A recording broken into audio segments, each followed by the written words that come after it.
Donc, pour ou contre la peine de mort, c'est pour moi le sujet tabou en France par excellence. Et à tel point que je me sens obligé d'entrée de jeu de montrer patte blanche et de dire que bien sûr, je vais défendre le principe de la peine de mort. Et donc, je vais dire d'entrée de jeu que je ne fais partie d'aucune association, je ne relève d'aucun parti politique.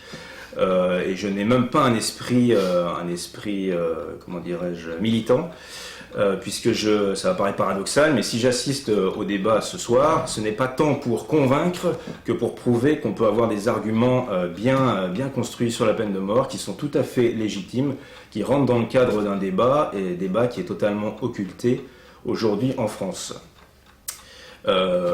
Pour enfoncer le clou, je dirais que sûrement certains de mes proches regarderont cette vidéo, découvriront que je suis pour la peine de mort, et se diront tiens merde, il est pour la peine de mort, lui, il avait l'air sympa, ou alors il lit les bouquins pourtant, et non, on se fait une image stéréotypée de la personne pour la peine de mort, comme, je sais pas, un Texan profond avec le Stetson sur la tête, le Colt sur le côté, et qui est vraiment abruti. Je veux prouver ce soir que ce débat est légitime. Alors, permettez-moi de vous poser une question. Déjà pour vous dire, moi je suis totalement opposé à la peine de mort, que ce soit en temps de guerre, que ce soit en temps de paix, et quels que soient les crimes commis. Mais je voudrais quand même vous dire que je ne pense pas que le débat soit tabou. Parce que moi, la peine de mort, je pense qu'il faut la remplacer par la peine de prison à vie réelle. Maintenant, je voudrais vous poser une question, à savoir, est-ce que vous êtes pour ou contre l'avortement? Figurez-vous que c'était une question que j'allais vous poser, et figurez-vous que je suis pour l'avortement. Je suis pour l'avortement, et je vais même aller plus loin, je suis pour l'euthanasie.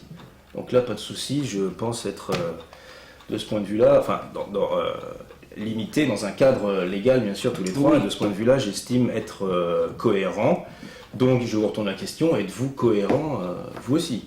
Eh bien, moi, personnellement, je n'ai aucun avis sur l'euthanasie. Quoique j'ai vu mon père mourir dans des souffrances psychologiques très dures.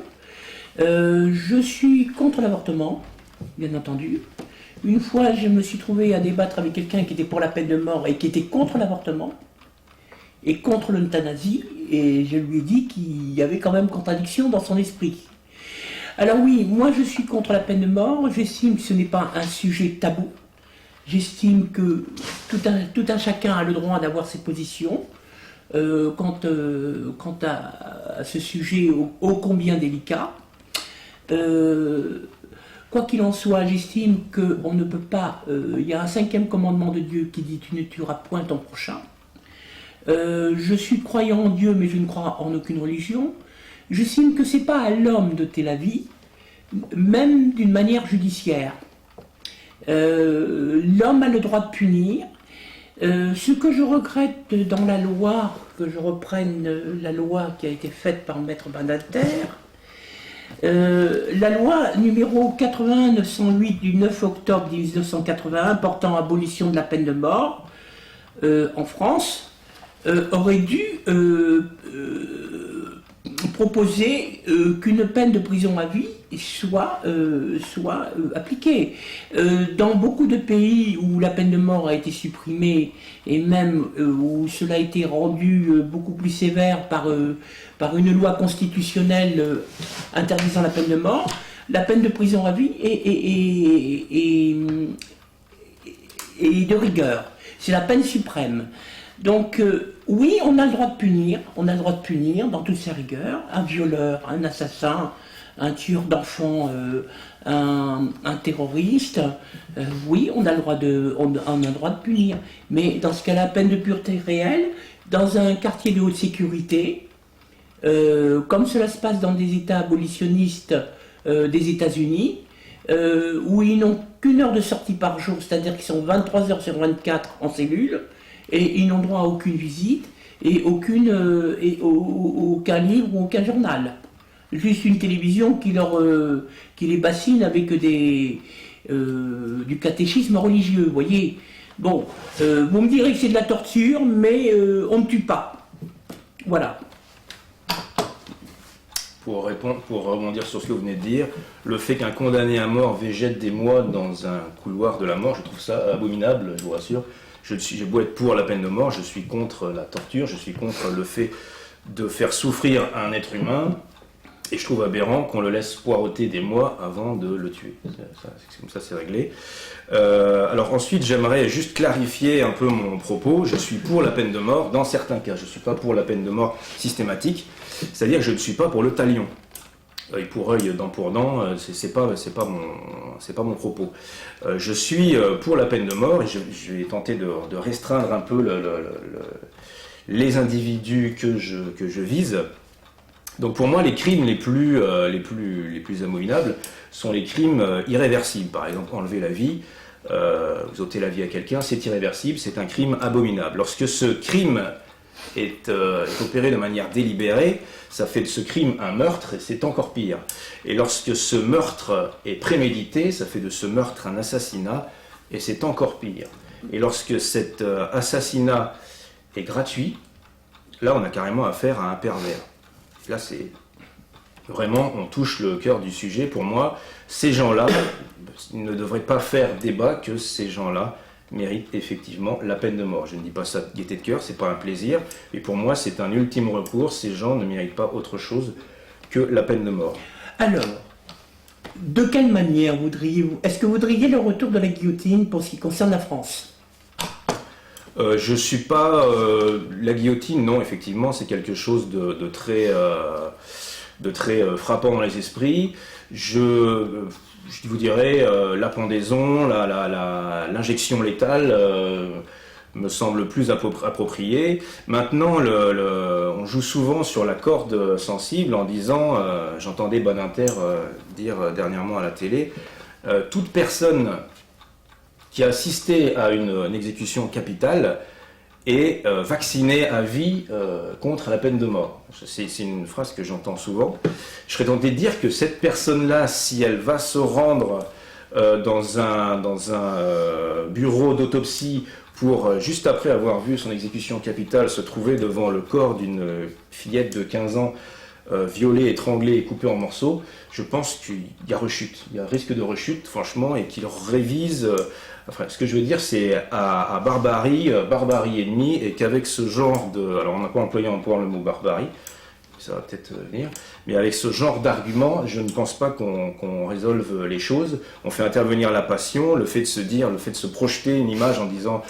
Vous imaginez un homme qu'on met au bout d'une corde ou sous la guillotine, c'est horrible. Je dis, voyez ce qu'il a fait, voyez si ça c'est pas horrible, ça mérite tout autant votre considération. Alors, justement, Badinter, oui, ce que je voulais dire, c'est que Badinter, il a parlé des jurés qui sont là au nom du peuple français, pour ce qui concerne la France, et il a dit aux jurés qu'ils auraient sur la conscience le fait d'avoir envoyé quelqu'un se faire couper en deux. Pour ce qui concerne la France, et pour dans d'autres pays, ou se faire fusiller, ou se faire pendre. Est-ce que vous pensez aux jurés qui rendent des sentences, qui votent pour une sentence de mort? Est-ce que vous ne pensez pas que c'est terrible? Alors là, vous voyez, vous apportez de l'homme au moulin, c'est vraiment jouer justement sur la corde sensible que de leur dire... Vous savez, vous envoyez quelqu'un à la... Oui, effectivement, on pourrait aussi convoquer les jurés, leur dire maintenant on va vous obliger à assister à l'exécution. On pourrait dire ça, si tant qu'on y est. Mais à ce moment-là, je dis, il faut aussi jouer le jeu, entre guillemets, et les convoquer à assister à l'autopsie du corps de la victime et là, on aura vraiment l'état des patients dans son entièreté et ils pourront juger. Voilà. Oui, mais ce n'est pas possible parce que l'autopsie s'est faite pendant l'enquête. Donc, une fois que le condamné, l'accusé se retrouve devant la cour d'assises, la victime est déjà enterrée ou incinérée. Donc, c'est plus possible, à moins de filmer l'autopsie. Bien sûr que dans les faits, c'est pas possible, mais ce que je veux souligner par là, c'est que c'est pas pour moi, c'est un argument qui dépend de la passion et non de la raison. Oui. Et je le révoque. Ce n'est pas pour moi un bon argument. Et je pense que parmi les jurés, effectivement, il y a des gens qui reculeraient à l'idée d'assister à une exécution capitale. Il y en a d'autres, je peux vous l'assurer, que ça ne gênerait pas. Alors, une autre question. Si la peine de mort, mettons, mais je pense que ce sera impossible, la peine de mort est rétablie en France. Et on vous entend au cours d'un débat, ah monsieur, vous êtes pour la peine de mort? Eh bien, nous avons besoin de vous comme bourreau. Est-ce que vous accepteriez? Ça, c'est une bonne question. Mais écoutez, je suis un être humain, je suis capable d'empathie comme tout le monde. Je pense qu'il est possible que j'accepte, mais il faudrait vraiment que je sois... C'est très facile de répondre ici. Il faudrait vraiment que je sois dans le cas pour vous dire très franchement, oui, d'un oui franc et massif, oui, j'accepterai.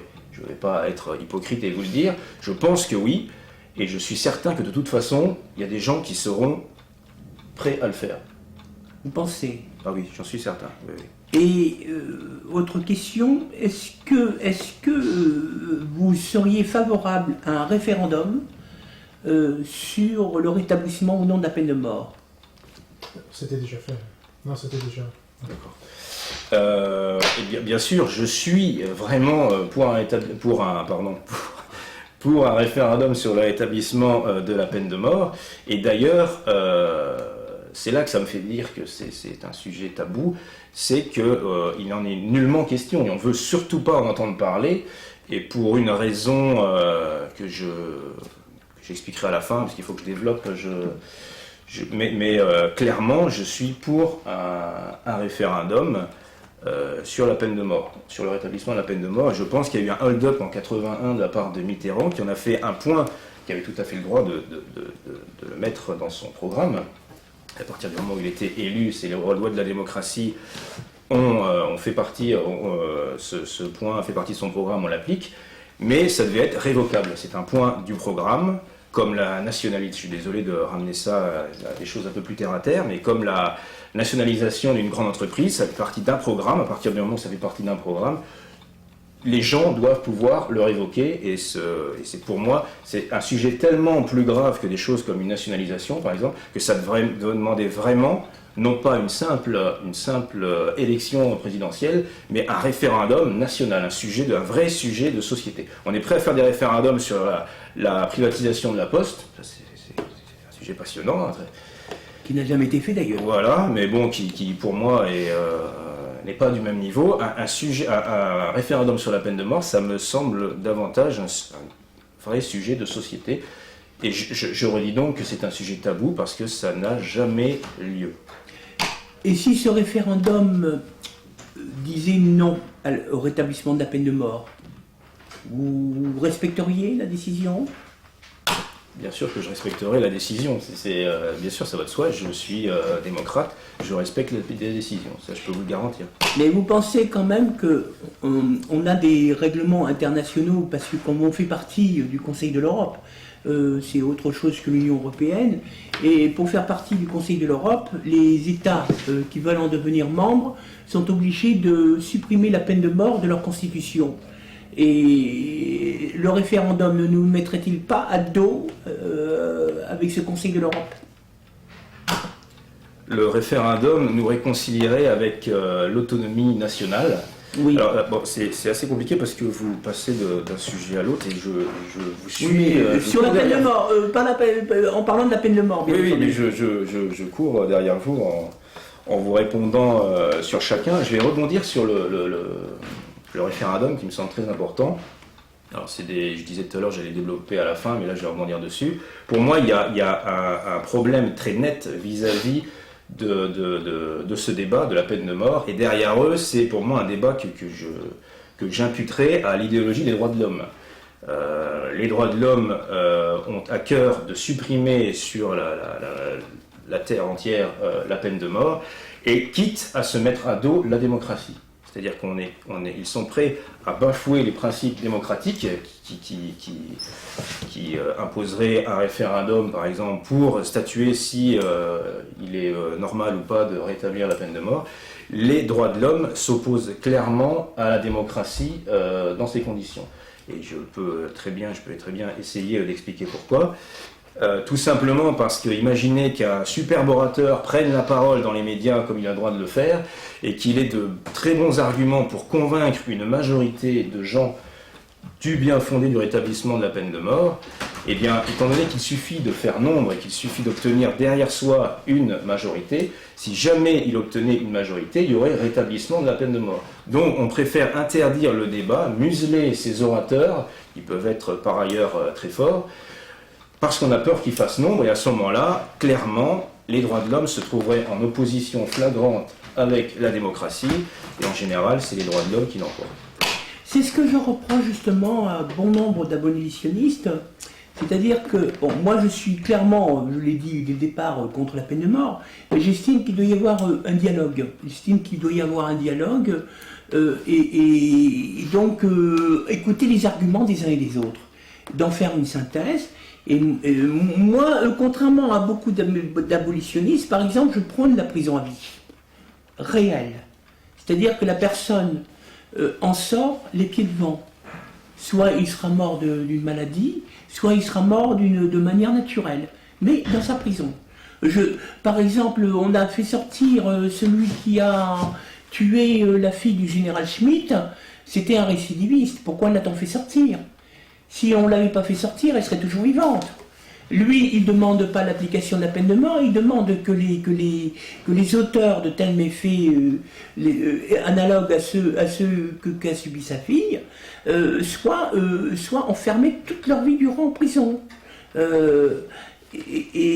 Bon, d'autre part, on enferme trop aussi en prison. Alors il y en a qui disent qu'il faut libérer les prisons, que tout homme est amendable, tout assassin est amendable. Ça je ne crois pas. Je suis comme les partisans de la peine de mort. Je ne crois pas à ça. Moi je pense qu'ils doivent être enfermés toute leur vie. Moi je pense qu'il y a un réel problème. Ça s'écarte un petit peu du débat sur les prisons, mais sur la peine de mort, mais je pense qu'il faudrait éviter que certaines peines de prison, que certains délits soient punissables d'une peine de prison. Et donc il faudrait libérer les prisons pour ces gens-là, ces assassins, ces pervers, les pédophiles, tout ça, il faut la prison pour eux. Voilà. Je pense qu'il y a une solution. C'est la haute sécurité. Alors il y en a, quand je leur dis ça, ils me disent mais vous êtes cruels. Bah je dis non, je suis pas cruel. Est-ce que eux ils ont pas été cruels? Bon, non, la peine de mort pour moi c'est pas la solution. Alors, d'abord, donc je reviens sur ce que vous disiez. Vous dites que vous êtes favorable au débat, et ça c'est tout à votre honneur, mais je peux vous assurer que c'est pas le cas de tous les abolitionnistes, loin de là. C'est ce que je reproche. Oui, ça je vous remercie de reconnaître. Et ensuite, alors on va parler de la perpétuité, et je vais vous dire mon sentiment sur la perpétuité. Pour moi, la perpétuité c'est quelque chose d'inapplicable, qui n'a jamais été appliqué, on va dire, depuis l'établissement des droits de l'homme à la fin de la Seconde Guerre mondiale jusqu'à maintenant. Ça n'a jamais été appliqué. Il y a à ma connaissance un détenu qui a passé 41 ans en prison, qui s'appelle Lucien Léger, qui était condamné à perpétuité, donc il ne l'a pas fait, et il est mort un peu après sa sortie de prison, et dès qu'il est sorti, il a déposé plainte auprès de la Cour européenne des droits de l'homme parce que l'État français avait été inhumain de le maintenir 41 ans en prison. Et c'est sûr que c'est la peine. Autant la peine de mort contrevient à l'article 3, le fameux article 3 du droit à la vie de la Déclaration universelle des droits de l'homme, autant la perpétuité, elle, contrevient à son article 5. Justement, c'est ce que je reproche. Vous reprochez quoi? Je reproche cet article 5. J'estime que quelqu'un qui a commis un crime doit rester toute sa vie en prison. C'est pas l'article 5 des droits de l'homme qui m'empêchera de le penser. Voilà. Maintenant, la peine de mort, non. C'est autre chose. La peine de mort, c'est le droit de tuer. C'est le droit de tuer, même d'une manière judiciaire ou légale, comme vous voulez, parce qu'un assassin, il tue, c'est illégal. Moi, j'en reviens. Je ne parle pas en termes de droits de l'homme, hein, parce que moi, c'est pas ça. Hein. Moi, j'ai toujours été opposé à la peine de mort. Et puis je vais aussi rebondir. Il y a quand même certains pays où la peine de mort est supprimée et où la peine de prison à vie est par contre appliquée à la lettre. Et je peux vous citer par exemple le Sénégal, qui a supprimé la peine de mort en 2003. On ne peut plus, quand un assassin il rentre en prison, il en sort les pieds devant. La perpétuité est réelle. Et en Belgique, je crois aussi qu'elle l'est. Elle est réelle, parce que si vous vous rappelez de l'affaire Dutroux ne sortira plus de prison, il mourra en prison. Vous dites, il me semble que le Sénégal a rétabli Non, il l'a supprimé. Il a supprimé la peine de mort, donc depuis 2003, c'est la perpétuité qui joue, c'est ça? Qui est réelle. Qui est réelle. Et alors, si la perpétuité est réelle depuis 2003, ça fait 8 ans, on peut pas vraiment se baser là-dessus. Vous m'en parlez, on revient ici dans 50 ans et vous me dites, il y a des gens qui sont morts au bout de 58 ans en prison. Là, je vous dirais, d'accord, bravo le Sénégal.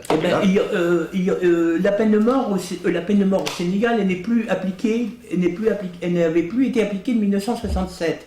Il y a eu des assassinats qui ont été commis.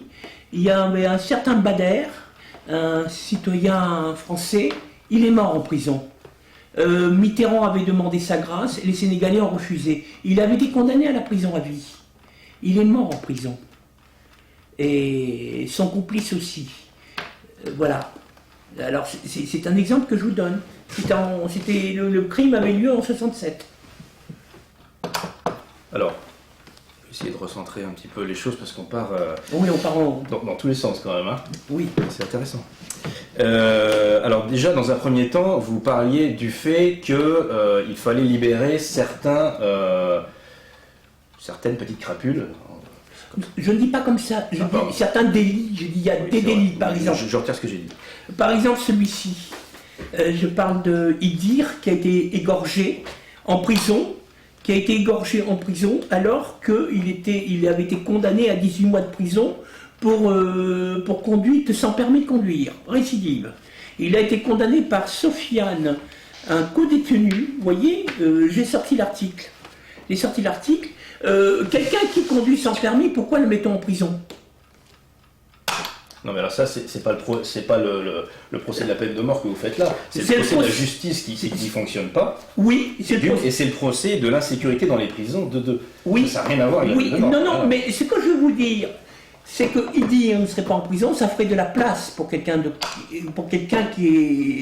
pour un assassin. C'est ça que je veux dire. Je ne parle pas de crapules, je veux dire qu'il y a des peines de prison qui pourraient être évitées. Moi, j'estime que les prisons ne doivent être réservées qu'aux criminels, qu'aux pédophiles, hein, et aux voleurs quand ils font des attaques en étant armés. Mais moi, je pense que la justice doit être rendue. Tant pis pour l'article 5 des droits de l'homme, mais j'estime que la justice, un assassin, quelqu'un qui est condamné à la prison à vie, il doit faire la prison à vie.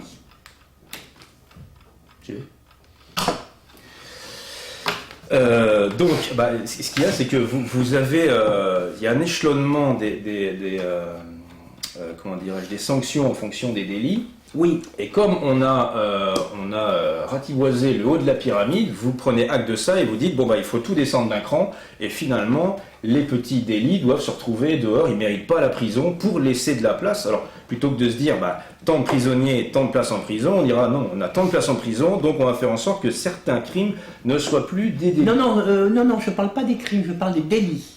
D'accord, des délits, d'accord. Attention. Que certains délits n'en soient plus. Non, je ne dis pas qu'il ne soit plus. Il y a d'autres manières de il y a d'autres manières de condamner. Idir aurait dû avoir le bracelet électronique, comment dirais-je, faire des travaux d'intérêt général. Il aurait dû être interdit de permis à vie, parce que c'est quand même grave ce qu'il a fait. Hein, et il n'aurait pas été assassiné dans sa prison. Il n'aurait pas été égorgé. Par un récidiviste qui était dans l'attente d'un procès. En plus, parce qu'il avait tué. Par un assassin. Alors que je vous rejoins sur le fait que des gens comme ça qui se retrouvent en même temps dans la même, dans les cellules voisines, ça c'est pas normal. Ça d'accord.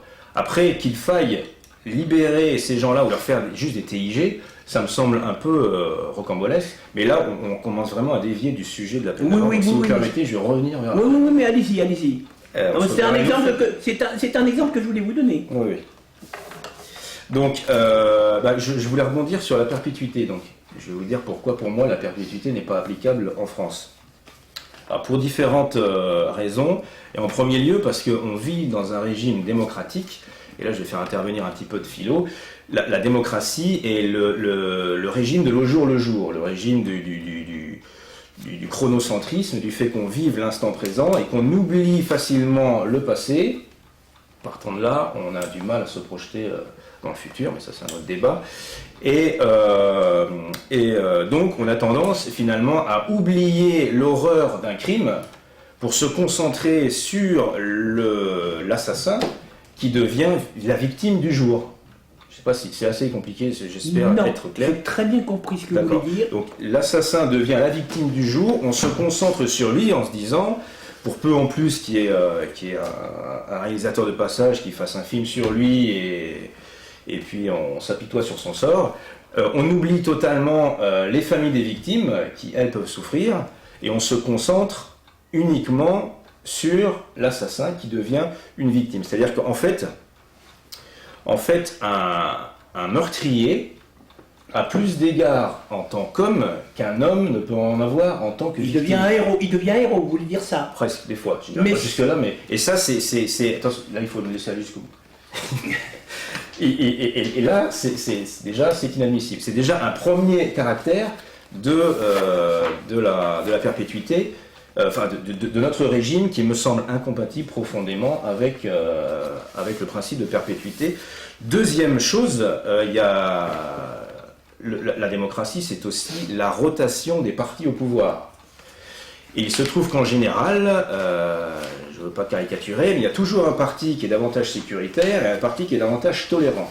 Et si on prend par exemple l'histoire de la peine de sûreté en France, dans les années 70, il n'y avait pas de peine de sûreté, enfin on risquait à peu près 15 ans au maximum. En 80 intervient l'abolition de la peine de mort. En 86, Charles Pasqua pose une peine de sûreté, donc gouvernement de droite établit une peine de sûreté de 30 ans. Quelques années plus tard, la gauche arrive au pouvoir et elle la diminue à 22 ans. Et etc.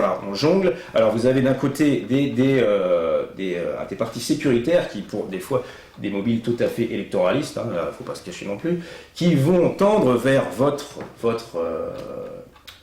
perpétuité, et de temps en temps, et selon la rotation des régimes, patatras, on retombe, et etc. Donc, vous, de ce point de vue-là, vous n'aurez jamais non plus accès à une perpétuité réelle. Enfin, il y a le principe qui nous vient des droits de l'homme aussi, qui consiste à dire que tout homme est naturellement bon, et qu'il a droit à une seconde chance, qu'il peut être réhabilité, et finalement, le temps aidant, on oublie que la personne a commis un crime, elle se réinsère, elle fait des études, elle est docteur machin, et on se dit, bon, écoutez, là, il se réinsère, comme s'il rachetait la vie qu'il a tuée par sa propre vie à lui. Ça n'a rien à voir du tout, il ne pourra pas jamais racheter la vie qu'il a tuée. Donc on se concentre en fait sur l'assassin en se disant qu'il a droit d'être réhabilité, qu'il reprend les études. Si certains même vont jusqu'à, je sais pas moi, on peut imaginer un type qui épouse son avocate, qui lui fait des enfants, tout est prétexte à réhabiliter, à se dire, il a assez payé, il faut qu'il... Donc non, de ce point de vue-là, je vous ai énuméré 3 raisons pour lesquelles, pour moi, la perpétuité n'est pas possible en France. Alors vous me direz, parce que j'attaque un petit peu la démocratie, et je dis que la démocratie, pour moi, est incompatible avec la perpétuité, vous me direz, les grandes démocraties qui prônent la perpétuité, qui l'établissent réellement, par exemple les États-Unis. Mais les États-Unis, c'est un exemple particulier parce que les États-Unis, il y a cumul des peines. Donc vous pouvez être condamné à 250 ans de prison. Donc avec quelques remises de peine, vous tombez à 200 ans, il faut les faire. Hein. Déjà, faut... Hein. Et en France, c'est pas le cas. Depuis 1810, il me semble, hein, depuis Napoléon, on n'a pas misé du tout sur le cumul des peines. C'est donc pas applicable du tout, de mon point de vue, la perpétuité. J'ai autre chose à dire, mais je pense que... Oui, alors, quand vous parlez des assassins qui sont pris pour des héros, dans son... Non, ça c'est vous qui l'avez dit. Non, oui, alors, Justice mise en mes examens, le livre de Frédéric Valentré, il en parle. Et il parle de tous ces gens justement, qui fait qu'on les prend pour des héros, on compatit pour eux, parce que oui, plutôt que de compatir sur les victimes, là-dessus, je suis d'accord avec vous. Pour répondre sur la démocratie, moi je pense qu'une perpétuité, ou alors il faudrait peut-être en faire une loi constitutionnelle. Une perpétuité, c'est tout à fait possible, mais il faut l'inscrire, non pas dans une loi ordinaire, mais dans une loi constitutionnelle. Parce que quand vous faites une loi constitutionnelle, elle ne peut pas être enlevée comme ça.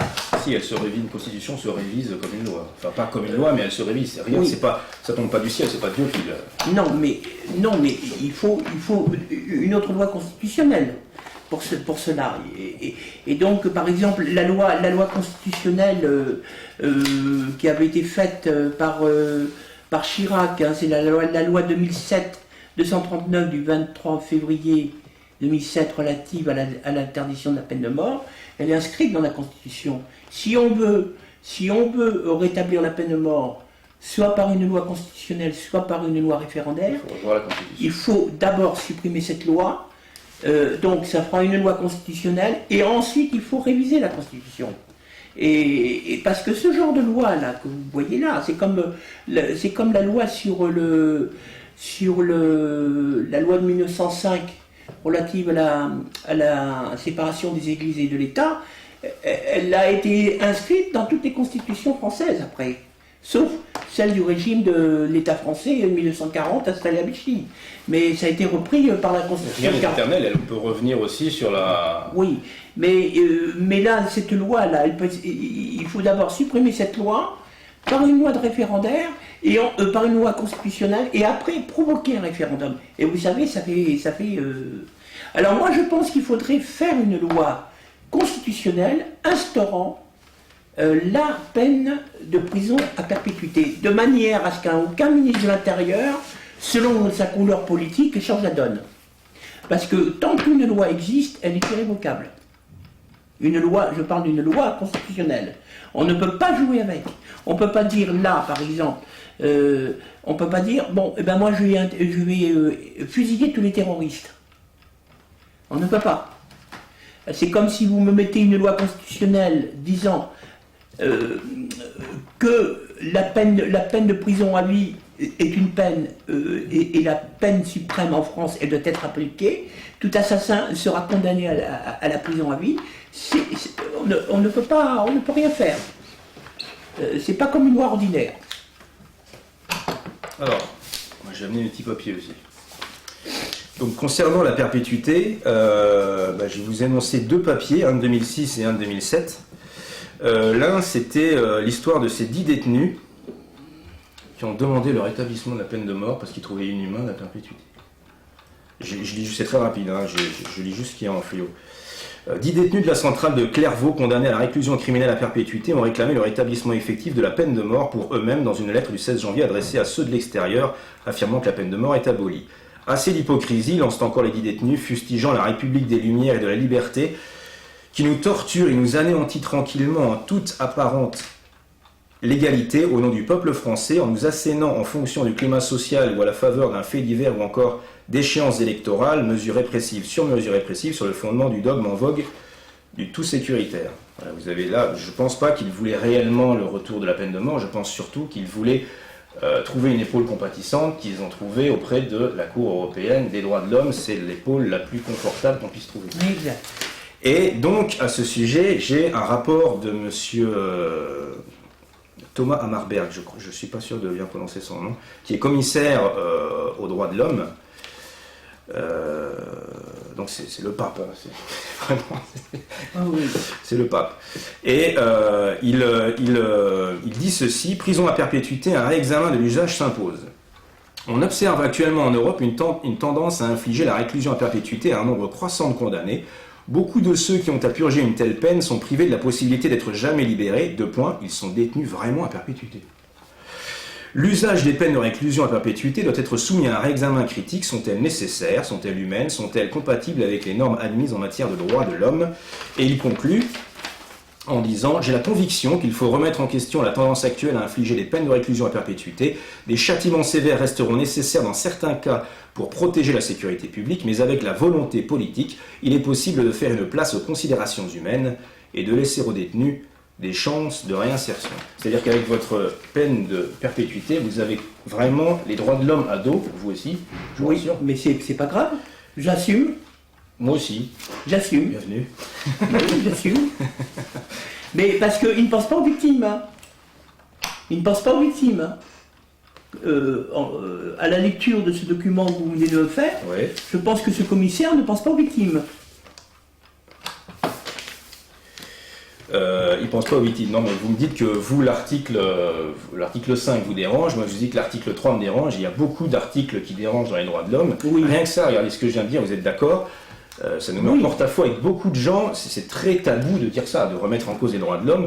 On n'est pas prêt de le faire, c'est un sacré débat aussi. Hein. Mais C'est une idée, tiens. si ça peut vous rassurer, ça me met en porte-à-faux aussi, parce que moi, dans mon opposition à la peine de mort, contrairement à beaucoup d'abolitionnistes, moi je raisonne en termes de perpétuité réelle. Et ça me met en porte-à-faux. Mais moi je pense qu'il faudrait aussi, hein, tout comme vous qui êtes un partisan de la peine de mort, je pense qu'il faut penser aux victimes, qu'il faut penser à leurs familles, hein, avant de penser aux gens qui ont commis ces crimes. Pour en finir juste avec les droits de l'homme, je dirais que quand il s'agit de se prononcer sur l'euthanasie ou l'avortement, on entend beaucoup moins parce que ça les met en porte-à-faux avec eux-mêmes. Et pour légitimer l'euthanasie, il faudrait créer un article 31 donnant un droit à la mort. Ce qui irait à l'encontre de l'article 3 qui est le droit à la vie. Donc ils n'ont pas intérêt à le faire. En général, ils sont très discrets sur ce sujet. On n'entend pas du tout parler là-dessus. Bon, on a fait le tour de la perpétuité. Qu'est-ce que je voulais ajouter? Je voulais faire en fait un tour je voulais dire en quoi, pour moi, un criminel se met à dos la société et pourquoi il ne mérite qu'une chose, c'est la mort. Et c'est le criminel dans certains cas que j'ai exposé au début. Hein. Encore une fois, je ne prétends pas que tous les crimes, même tous les meurtres, soient punissables de peine de mort. Pour moi, je vais prendre un exemple. Un type qui prend la voiture améchée et qui tue quelqu'un, pour moi, ne mérite pas la peine de mort. Non, parce qu'il n'a pas voulu tuer. Oui. Un type, je vais reprendre un qui a voulu tuer, un crime passionnel, un homme qui apprend qu'il est cocu, il a un couteau sous la main, il plante sa femme, il la tue, il ne mérite pas non plus la peine de mort. Lui, il a voulu tuer sur l'instant, pour moi, je ne suis pas juge, mais vous voyez que je ne suis pas non plus...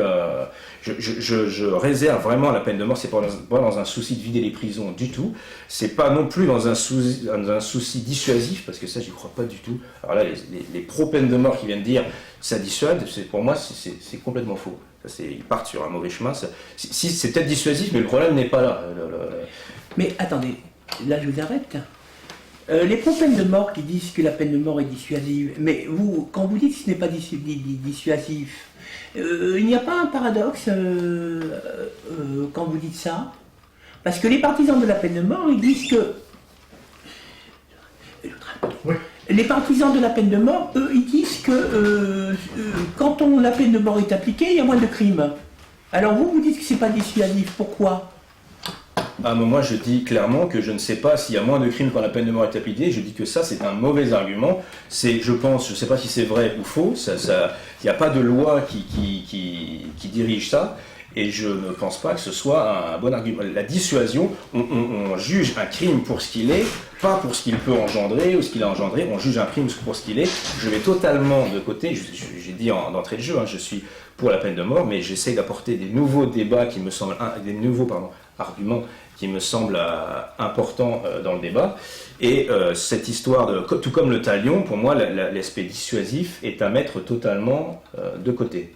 Mais alors à quoi ça sert la peine de mort dans ce cas-là? Eh ben, j'y viens. Justement.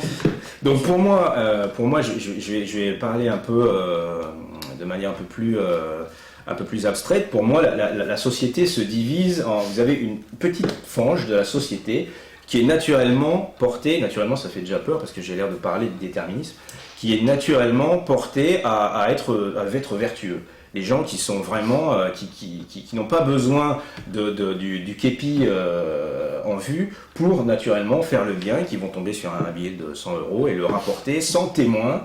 Je suis sûr qu'il en existe des gens là. Mais, et des gens comme ça, on en trouve partout, dans tous les pays du monde, dans toutes les couches sociales, dans toutes les religions, dans toutes les races, dans les deux sexes, à tous les âges, il y en a partout. Seulement, ils sont très peu nombreux. Et de l'autre côté du ring, vous avez une autre frange de la population qui, eux, sont sans foi ni loi, qui n'ont vraiment aucun, alors je ne sais pas si c'est un atavisme ou quoi, qui n'ont vraiment sans foi ni loi. C'est pas question de compte en banque, c'est pas question d'éducation. Des criminels, on en trouve dans tous les domaines. C'est des gens qui n'ont aucune sans foi ni loi, clairement. Et pareil, ces gens-là, on les retrouve malheureusement cette fois dans toutes les catégories sociales, dans tous les pays, dans toutes les races, dans toutes les religions, les deux sexes, à tous les âges. Et entre les deux, il y a un gros tiers-peuple entre les deux, qui lui serait bien tenté d'être vertueux, il n'est pas contre, mais il faut le diriger, il faut un catéchisme. Et pendant des siècles, le christianisme a pris ce relais, le relais du catéchisme, alors plus ou moins, avec plus ou moins de réussite, on est d'accord là-dessus, je ne vais pas faire le procès de l'Église, mais il y a des choses à redire aussi. Mais pendant des années, l'Église a accompagné ses ouailles du baptême jusqu'à l'extrême onction, en lui disant, en clair, il y a deux vies. Il y a une vie brouillonne sur terre, et il y a une vie céleste. Et pour mériter cette vie céleste, il faut que tu te comportes bien sur terre. Et ça a marché, ça a marché avec la majorité des gens, sauf les brebis galeuses que je reclasse dans la troisième partie. Donc pour mériter la vie céleste, il mettait une épée de Damoclès au-dessus de la vie céleste, en disant, si vous faites le mal, on lâche le crin se rompt. L'épée tombe, vous n'aurez pas accès au paradis, hein, pour faire ça. Et là-dessus viennent les lumières. Les lumières qui disent oh, il n'y a personne là-haut, hein, il n'y a pas de Dieu, non, il n'y a rien à mériter. Je rajoute un peu, puisque toutes les lumières ne sont pas... certains étaient croyants, bien sûr, mais je caricature, mais le fond est là, c'est qu'en fait, il n'y a pas deuxième vie à attendre, la vie principale est sur Terre, mais ils étaient logiques, c'est-à-dire qu'ils se sont dit, mais on a quand même besoin de morale, donc la morale, on ne la déplace plus, elle n'est plus dans le ciel, elle est sur Terre, et on a quand même besoin de morale, c'est-à-dire qu'on a besoin de cette épée de Damoclès, qui n'est plus au-dessus de la vie céleste, elle est au-dessus de la vie terrestre. Et c'est de là que s'institue le contrat social, dont les principaux représentants sont Hobbes, Locke, Rousseau, Kant. Et figurez-vous que Hobbes était pour la peine de mort, Locke aussi, Rousseau aussi, Kant aussi. Et pour ce qui est de Rousseau, parce que c'est le plus proche de nous, l'ami Jean-Jacques, c'est celui qui fait vraiment, qui nous plaît le plus. J'ai juste cité une phrase du contrat social, parce qu'il le dit mieux que moi avec des mots, ses mots à lui, et il le dit en alexandrin. Il y a un alexandrin dans le contrat social. Et il dit ceci, c'est pour n'être pas la victime d'un assassin que l'on consent à mourir si on le devient. Je trouve que c'est très bien dit, et qu'il défend parfaitement la peine de mort dans certains cas. Et voilà ce que j'avais à dire là-dessus, j'attends votre ressenti. Alors vas-y, appuie, et donc Eric a 10 minutes d'avance. J'ai une grosse avance. Donc vous pouvez développer si vous voulez. Oui, la religion a souvent, c'est vrai, servi de catalyseur sur ce point de vue-là. La religion elle-même, d'ailleurs, que ce soit l'islam, que ce soit le christianisme, que ce soit le judaïsme, ont admis l'existence même de la peine de mort. Vous parliez aussi de la religion catholique, avec la Sainte Inquisition, qui n'a pas hésité à mettre à mort. Moi, ce qui me gêne dans la mise à mort d'une personne, c'est le fait que des hommes tuent. D'accord, ce sont des assassins qui tuent. Mais moi, il y a une autre chose qui m'inquiète, hein, et on n'a pas abordé le sujet. On s'est aperçu, il y a eu des enquêtes qui ont été menées, que dans les couloirs de la mort des prisons américaines, il y a des gens qui ont été condamnés à mort et qui n'étaient pas coupables des faits qui leur étaient reprochés. Est-ce que vous n'avez pas peur de l'innocent? Je ne vais pas aller sur Christian Ranucci parce que je ne sais pas s'il est innocent ou s'il est coupable. Vous avez regardé l'émission Oui, je l'ai regardé. Il y a des faits qui plaident en sa défaveur, il y a des faits qui plaident en sa faveur. Je n'en sais rien, hein, je suis très dubitatif. Je pourrais vous parler de Bontemps, qui lui n'a pas tué l'infirmière et qui n'a pas égorgé l'infirmière, mais qui a quand même été exécuté parce qu'il avait participé aux côtés de Buffet à la prise d'otage. C'est Buffet qui a tué. Mais je veux parler quand même de personnes innocentes qui ont été exécutées et d'autres qui ont échappé de peu à la peine de mort. Est-ce qu'il faudrait, selon vous, pour qu'il y ait une application de la peine de mort, il faudrait vraiment revoir un petit peu le système? Parce que là, il y a quand même les États-Unis, principalement au Texas. Je peux vous dire que l'ancien président Bush, il doit avoir certainement des morts sur la conscience qui n'étaient pas des assassins. Alors là, c'est un peu particulier parce que vous êtes en train de me dire qu'il faudrait revoir la justice des États-Unis. Mais il se trouve que je suis français. Moi aussi.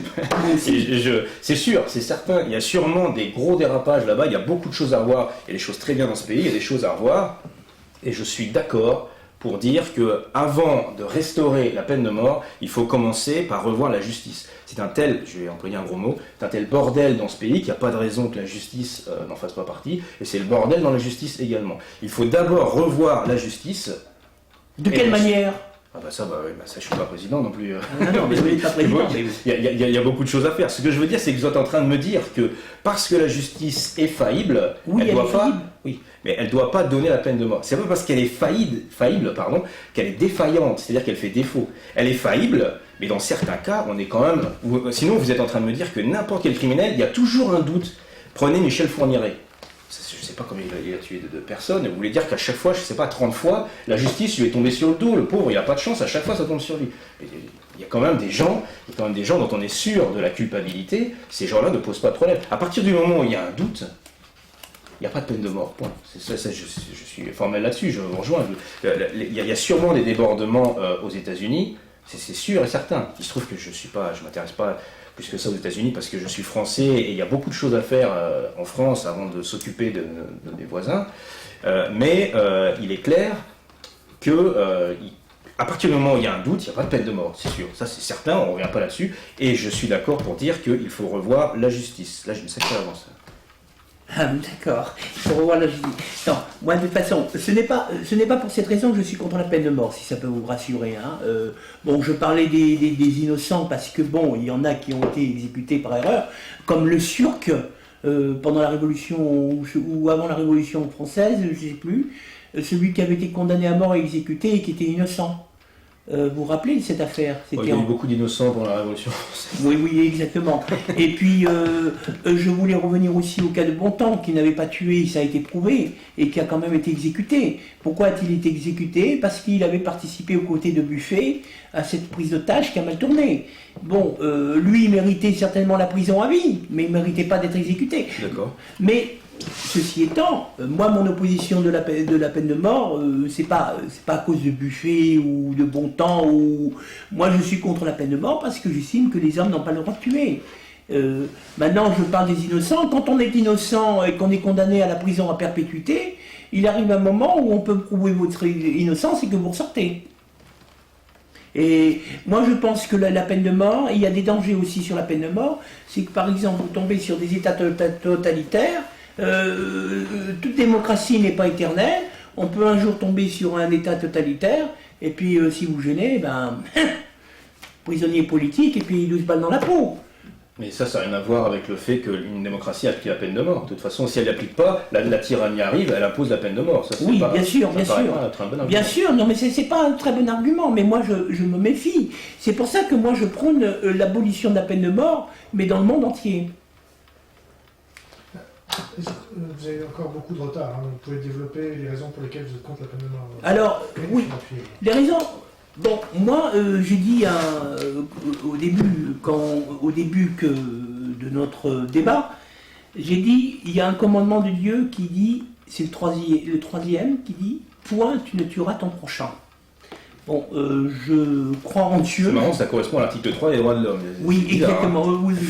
Je vais y venir, justement. Je ne crois, je crois en Dieu, mais je ne crois pas aux religions.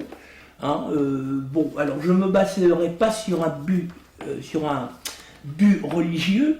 Je me baserai sur le fait qu'on est des hommes, qu'on est des êtres humains, et j'estime qu'un être humain ne peut pas ôter la vie comme ça, ou décider d'envoyer un bourreau couper un homme en deux, ou le pendre, ou le fusiller, ou lui injecter un sérum létal, ou l'empoisonner. Non, moi je reste, et c'est là où vous m'avez dit que je me mettrais les promoteurs de l'article 5 des droits de l'homme à dos. Moi je prône vraiment la perpétuité réelle. Mais je vais quand même vous poser une question.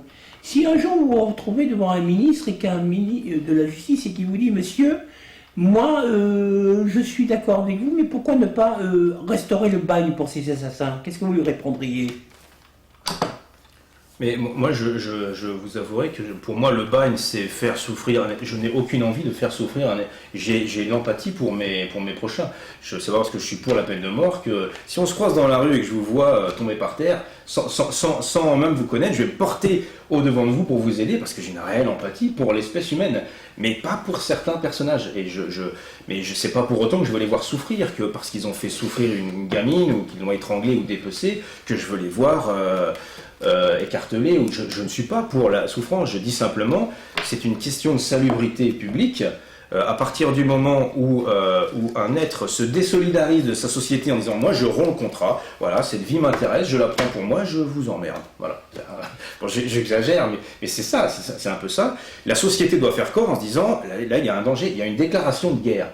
Il nous déclare la guerre. C'est comme, on va parler si vous voulez de là, parce que vous dites que vous êtes contre la peine de mort, même en temps de guerre, ça j'ai retenu aussi. Oui. Et il déclare la guerre à la société doit se protéger. Seulement le problème c'est que, bon, c'est comme si on faisait un prisonnier de guerre, seulement quand il y a une guerre, il y a un armistice et on rend les prisonniers. Là on ne peut pas le rendre, là on le garde. Alors, on peut pas, il n'y a pas de bannissement, on ne peut pas l'envoyer chez les voisins en disant bon voilà un élément pourri, on vous le donne. En cadeau empoisonné, ça ne marche pas comme ça. On est obligé de le garder. On est obligé de le garder en prison, et comme on lui supprime, si vous êtes pour la perpétuité, pardon, comme on lui supprime sa liberté, il n'a plus de moyens de subsistance. Et on dit aux gens, on dit aux contribuables, eh bien écoutez, c'est vous, chaque jour vous allez vous lever pour gagner votre croûte, il y aura une infime partie de ce que vous allez gagner qui va contribuer à maintenir cette personne en vie. C'est profondément immoral, c'est complètement immoral. Et parmi ces gens, il y aura même des gens qui auront été la victime, dont un proche aura été la victime. Voilà, ça me paraît vraiment... Alors je vous arrête. Hein. Je vous arrête quand je parle de perpétuité réelle. J'aurais dû vous le préciser. On fait travailler la personne en perpétuité réelle. Et l'argent qui est dégagé, ça sert à payer. Pourquoi vous allez le mettre en prison, il fera ce qu'il voudra, puis il ira en promenade, il regardera la télé. Non, moi je pense pas ça. Moi je dis il faut le faire travailler. Et vous le faites faire quoi? Attendez, il y a des tas de choses qu'on peut faire en prison. Mais il y a des tas de gens qui n'ont pas de boulot aussi. Non, mais il y a des tas de gens qui n'ont pas de boulot. Mais il y a des tas de choses qu'on peut faire dans une prison qui ne sont faites que par des prisonniers. Il faut faire travailler la personne, moi je sais pas, par exemple il y a des endroits où des gens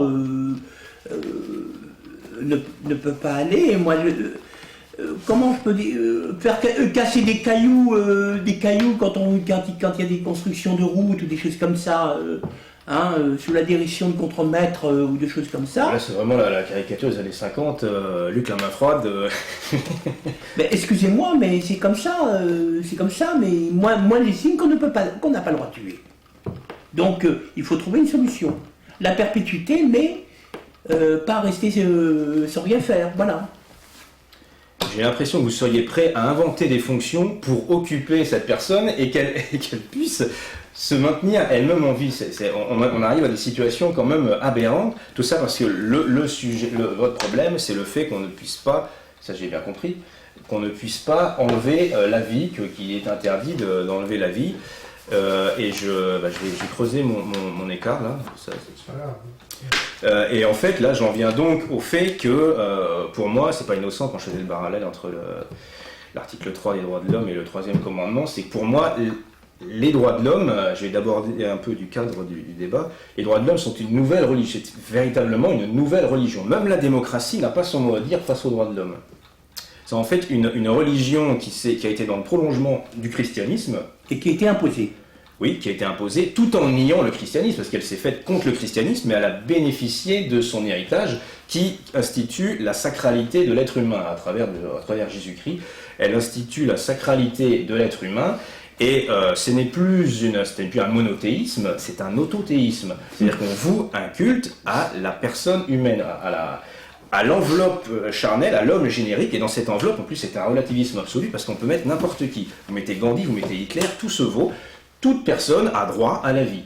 Voilà, c'est un relativisme absolu. Et pour moi, en plus, la majorité, c'est pas votre cas, la majorité des abolitionnistes, en fait, sont progressistes.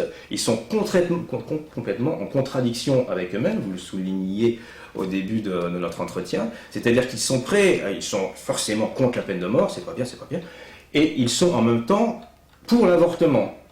Oui. C'est-à-dire qu'ils sont, là on a envie de leur dire, mais alors, on n'a pas le droit d'enlever la vie, mais vous le faites. Dire, oui, mais c'est la vie, c'est pas une personne, c'est pas tout à fait, c'est pas un individu, mais c'est la vie. Tous les médecins sont formels là-dessus, on enlève la vie quand on avorte. Oui. Il faut être clair là-dessus. Et pareil pour l'euthanasie, il y a des gens, bon c'est plus discret comme débat, mais il y a des gens qui sont plus ou moins pour ou contre l'euthanasie. Donc j'aimerais dire à ces gens qu'il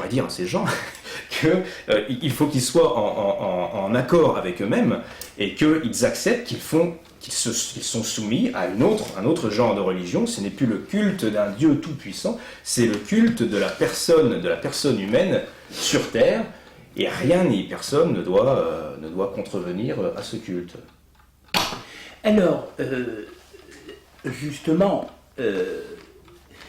je suis tout à fait d'accord avec vous, et à contrario aussi, je fais le même reproche à certains partisans de la peine de mort que j'ai rencontrés, qui étaient contre l'avortement et qui étaient contre l'euthanasie, et je leur demandais s'il n'y avait pas un paradoxe. Et s'il n'y avait pas un paradoxe avec le raisonnement, parce que comment on peut être pour la peine de mort, et comment on peut être contre l'avortement parce qu'il y a la vie. La vie, la vie c'est toute personne. Et bon... oui, alors vous m'aviez parlé d'un point, quand je vous avais dit tout à l'heure que j'étais contre la peine de mort même en temps de guerre. Ah oui. Oui, alors qu'est-ce que vous vouliez me demander ? Oui, alors je vais vous dire, je vais pas vous offenser, mais je trouve ça très hypocrite. Pourquoi ? De dire qu'on est contre la peine de mort même en temps de guerre, parce que la guerre par définition engendre des morts. Exact. Et quand on est en temps de guerre, on lève des armées, on envoie des gens, alors c'est des gens qui ne sont pas forcément des volontaires, ils ont un uniforme, on les envoie au front, ces gens-là ont des familles, et on sait très bien qu'ils ne reviendront pas tous.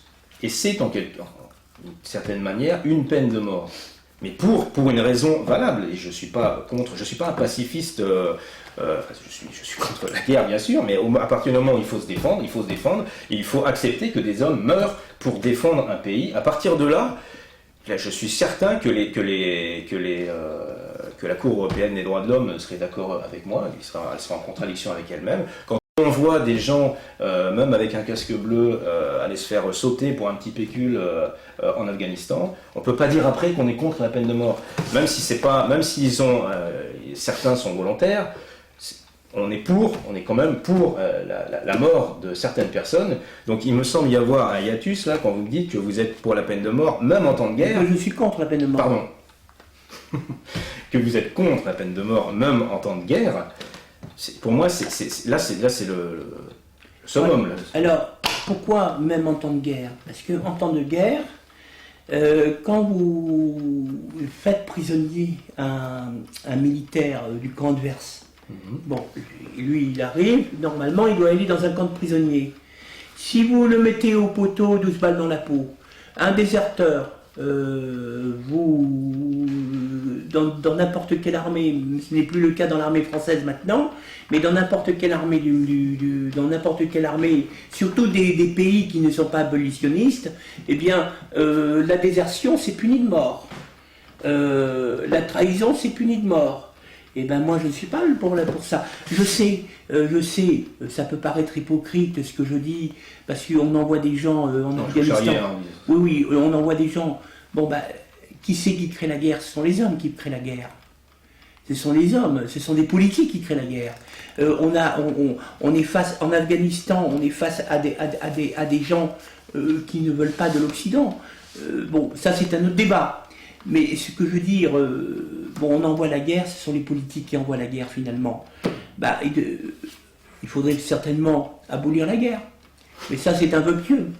Maintenant, quand je dis contre la peine de mort, même en temps de guerre, c'est-à-dire que même en temps de guerre, l'espionnage, la trahison, la désertion, non, les gens ne doivent pas être exécutés. Oui, alors là, mettre hors la loi la guerre, c'est plus de l'hypocrisie, c'est de la naïveté, là. Oui, c'est vous charriez encore. Hein. Oui, d'accord. Et donc, non, en fait, pour défendre l'interdiction de la peine de mort en temps de guerre, vous êtes en train de prendre des cas particuliers qui, effectivement, ne doivent pas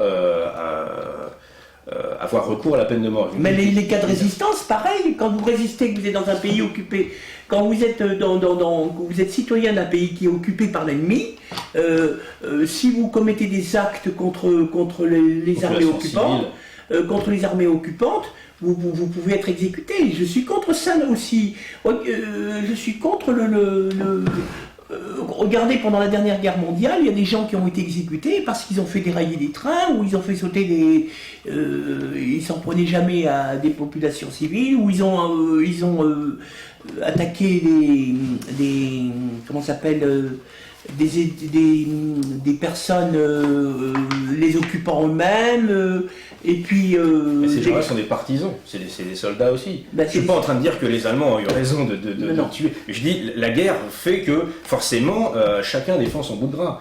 C'est horrible, il faut tout faire pour éviter la guerre, mais quand on arrive là, on n'en est pas à discuter le bout de gras sur l'article 3 de... Oui, bien sûr. Et moi, j'estime la résistance, écoutez, excusez-moi, on lutte pour son pays. On lutte, on ne doit pas... les résistants, c'est vrai, ils ne sont pas en uniforme, hein, ils sont en civil, mais les résistants, moi, j'estime qu'ils ont une arme à la main aussi. Ben, ils ont une arme à la main, mais on ne doit pas les exécuter. On doit les emprisonner dans ce cas-là. Mais on ne doit pas les exécuter. Vous avez aussi des exécutions vis-à-vis de gens qui ont commis des crimes dans la population civile. C'est aussi, dans ces cas-là, on a recours à la peine de mort. Je ne vois pas, je pense pas que... Non, mais moi, je suis contre. Catégoriquement. Je suis catégoriquement contre et... J'ai dit tout de suite que le propos n'était pas de vous convaincre, ni même de c'est juste d'exposer mes débats et de dire que... Voilà, bon, maintenant moi je pense que la peine de mort doit être remplacée par une peine de travaux forcés à perpétuité. Voilà. Je pense qu'on s'approche de... Donc je vous laisse conclure. Vous avez dit tout ce que vous vouliez ? Oui. Moi j'ai fait le tour. Alors, je vous laisse conclure. Alors moi je conclus. Je conclus en disant ceci. J'estime que le débat sur la peine de mort n'est pas un sujet tabou, bien que je sois contre. J'estime qu'il devrait y avoir un peu plus de respect, je parle de mes copains abolitionnistes, par rapport aux avis qui sont donnés. Pour conclure réellement, je dirais que la peine de mort doit être remplacée en temps de paix comme en temps de guerre par une peine de travaux forcés à perpétuité, mais réels et effectifs. Voilà ma conclusion. Alors voilà la mienne.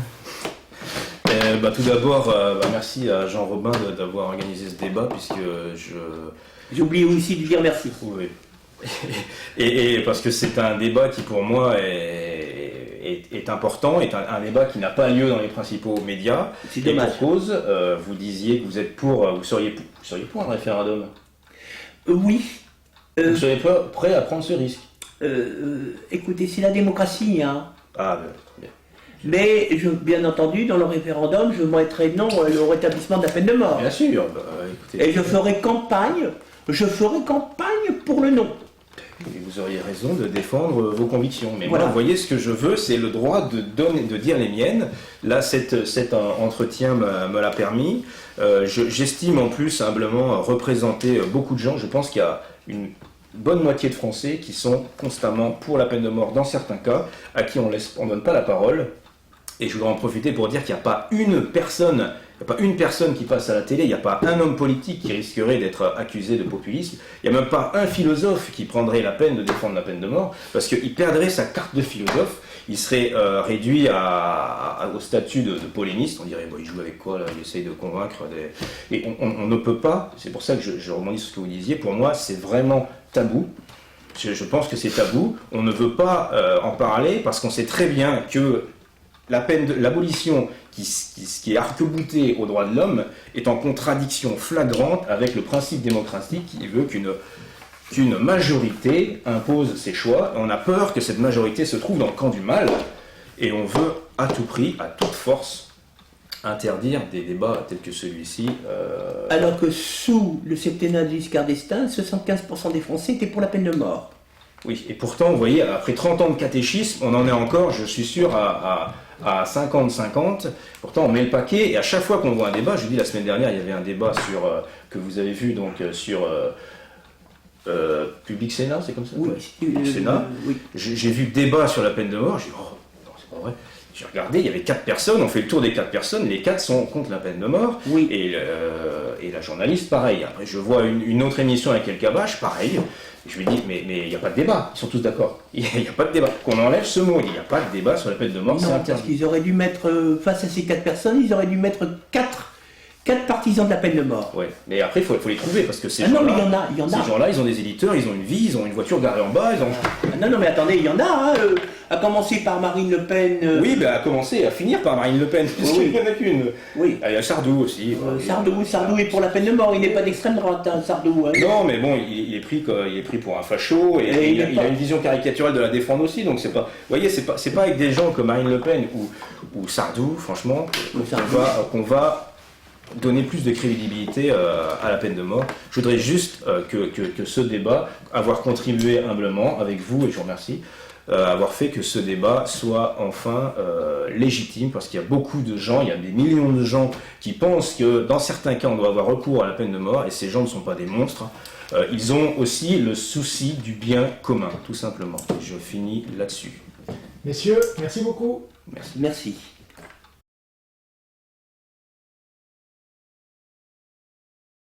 Je vais mettre à côté du micro.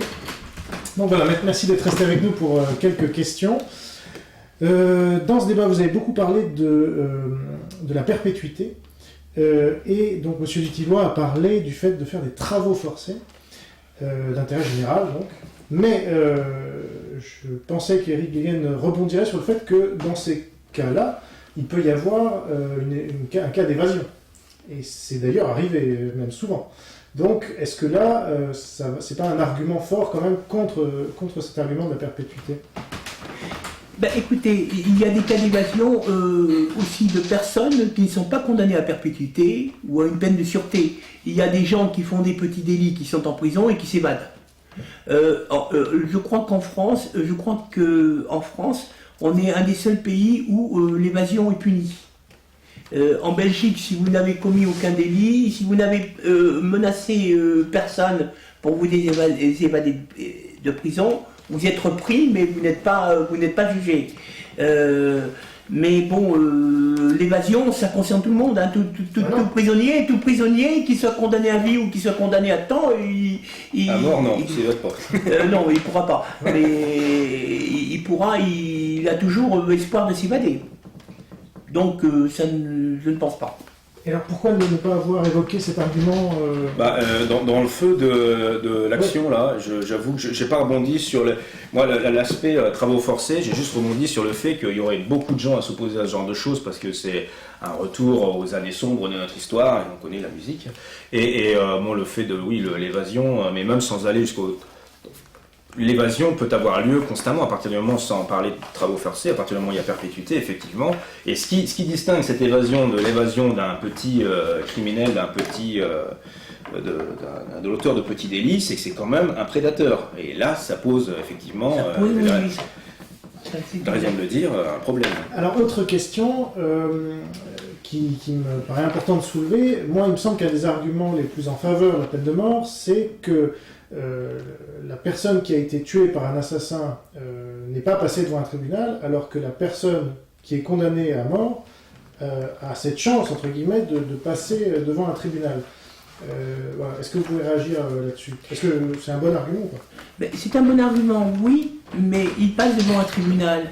Est-ce une raison pour le condamner? Pour moi, la peine de mort, c'est une vengeance.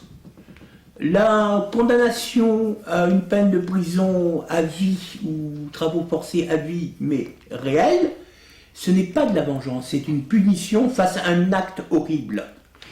Donc... Là, ce qui vous fait dire ça, c'est juste votre respect de la vie, parce que c'est aussi une vengeance, le fait de... Je vous parlais des prisonniers qui ne supportent plus d'être en cellule. Oui, ça peut être perçu totalement comme une vengeance également. Hein. Ça, oui, je suis d'accord avec vous. Mais moi j'en reviens à une chose, on n'a pas le droit de supprimer la vie. Voilà. Donc... Mais vous êtes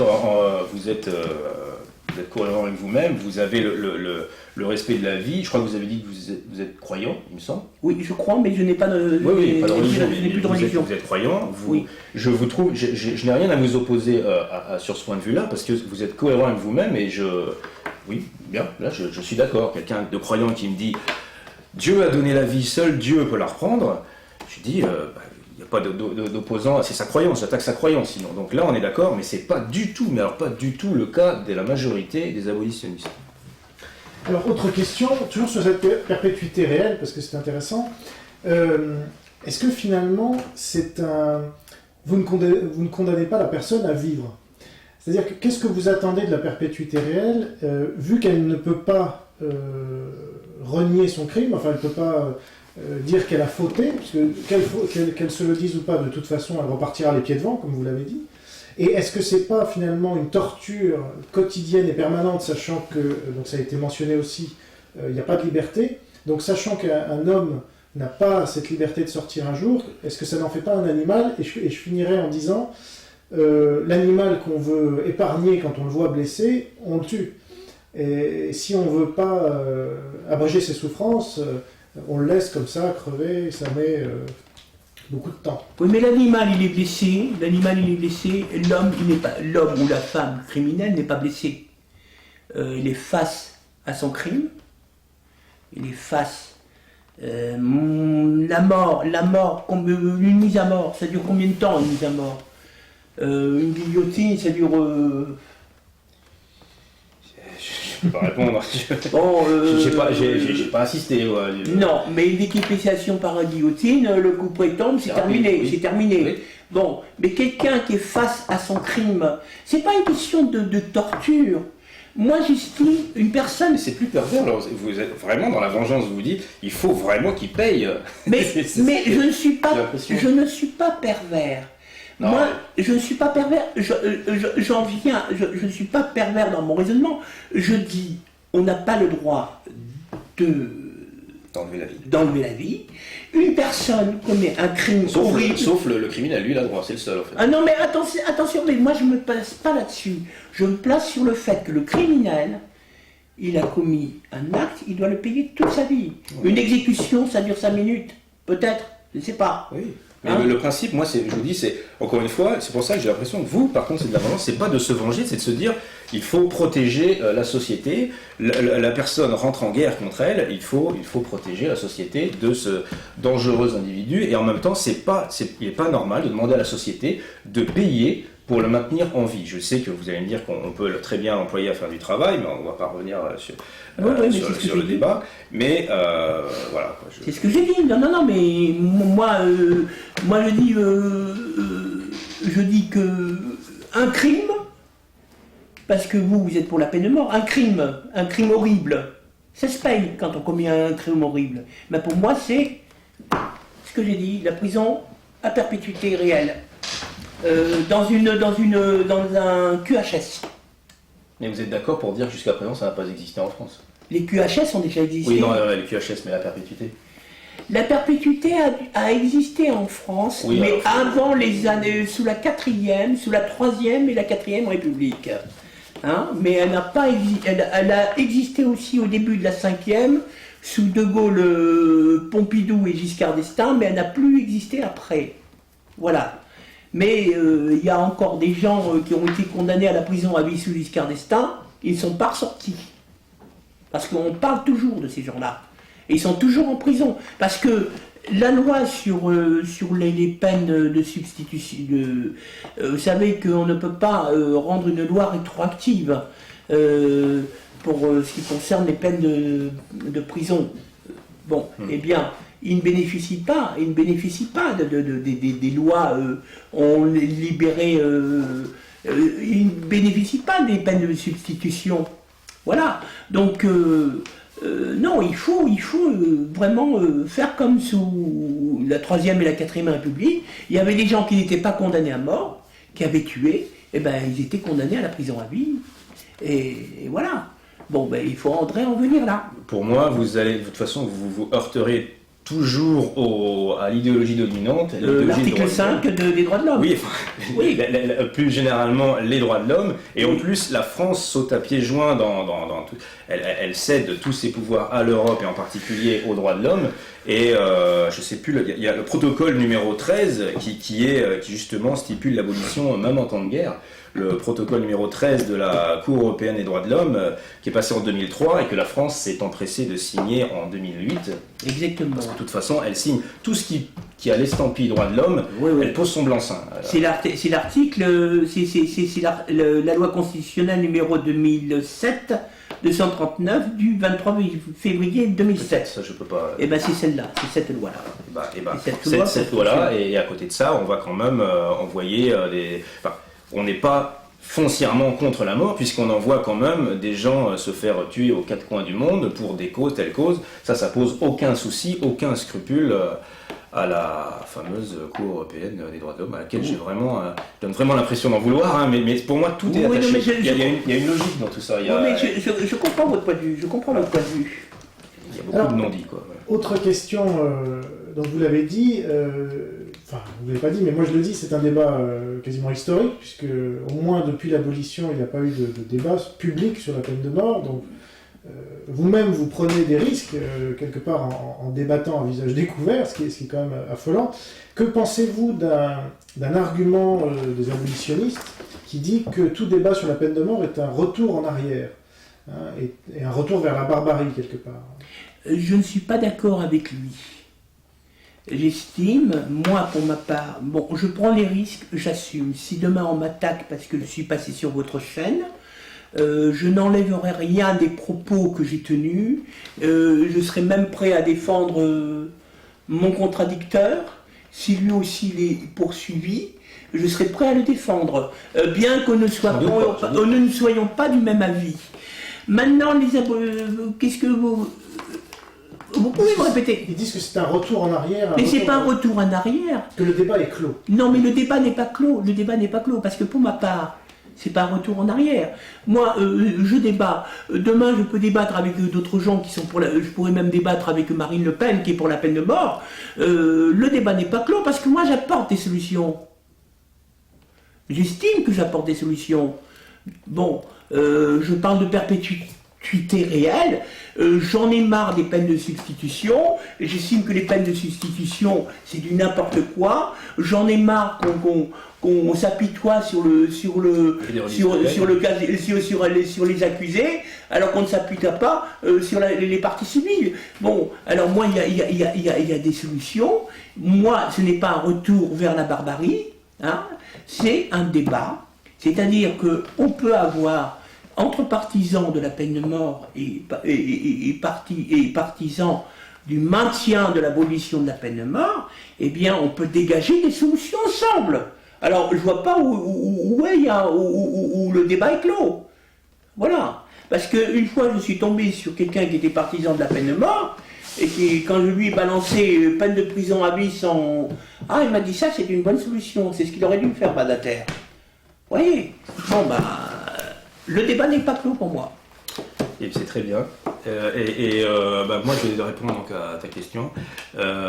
Concernant le fameux retour en arrière ou la barbarie, j'ai déjà dit ce que je pensais du mot barbarie. Pour moi, c'est faire intervenir c'est l'élément facile, quoi. C'est faire intervenir de la passion là où seule la raison doit guider notre point de vue. Et de ce point de vue-là, pour moi, il n'y a pas de... Si c'est dans le passé qu'il faut aller chercher la raison, je n'ai aucun problème à sortir mon bouquin d'histoire et à feuilleter les pages pour voir où est-ce que ça va déconner, où est-ce qu'il faut revenir en arrière, à quel embranchement il faut reprendre. Toujours dans l'optique d'aller droit devant, mais il faut faire marche arrière. Ça, c'est l'argument typique des progressistes qui sont au volant du progrès et qui se disent droit devant. Hors de question qu'on freine, quitte à se prendre un mur, on s'en fout, mais celui qui veut freiner, il descend. Moi, c'est pas mon point de vue. Alors après, il y a un autre terme qui revient souvent, c'est alors t'es réactionnaire. T'es réactionnaire, pour moi la réaction, c'est même pas un gros mot. Le réactionnaire, c'est celui qui va avec les autres droit devant, qui de temps en temps se dit on est en train de se gourer de route là. Il faut revenir en arrière, on va reprendre un embranchement, contrairement au conservateur qui lui veut faire demi-tour pour y rester. Le réactionnaire, il fait agir son cerveau et il revient en arrière en vue d'un mieux. Moi, c'est dans ce cadre-là que je participe au débat. Il y a d'ailleurs une très belle phrase de Nicolas Gomez Davila sur la réaction. Il dit ceci, j'espère que je ne vais pas me gourer, il dit le progrès est une droite rectiligne qui dédaigne le paysage. La réaction est un petit chemin qui serpente entre les collines. Voilà. Très poétique. Alors pour prolonger cette question, qu'est-ce qui fait que le débat sur la peine de mort, selon vous, est un débat légitime, alors que d'autres débats ne le seraient pas? On pourrait citer le viol ou l'inceste. J'imagine que pour vous, ce ne sont pas des débats, encore que, bon, il pourrait y avoir...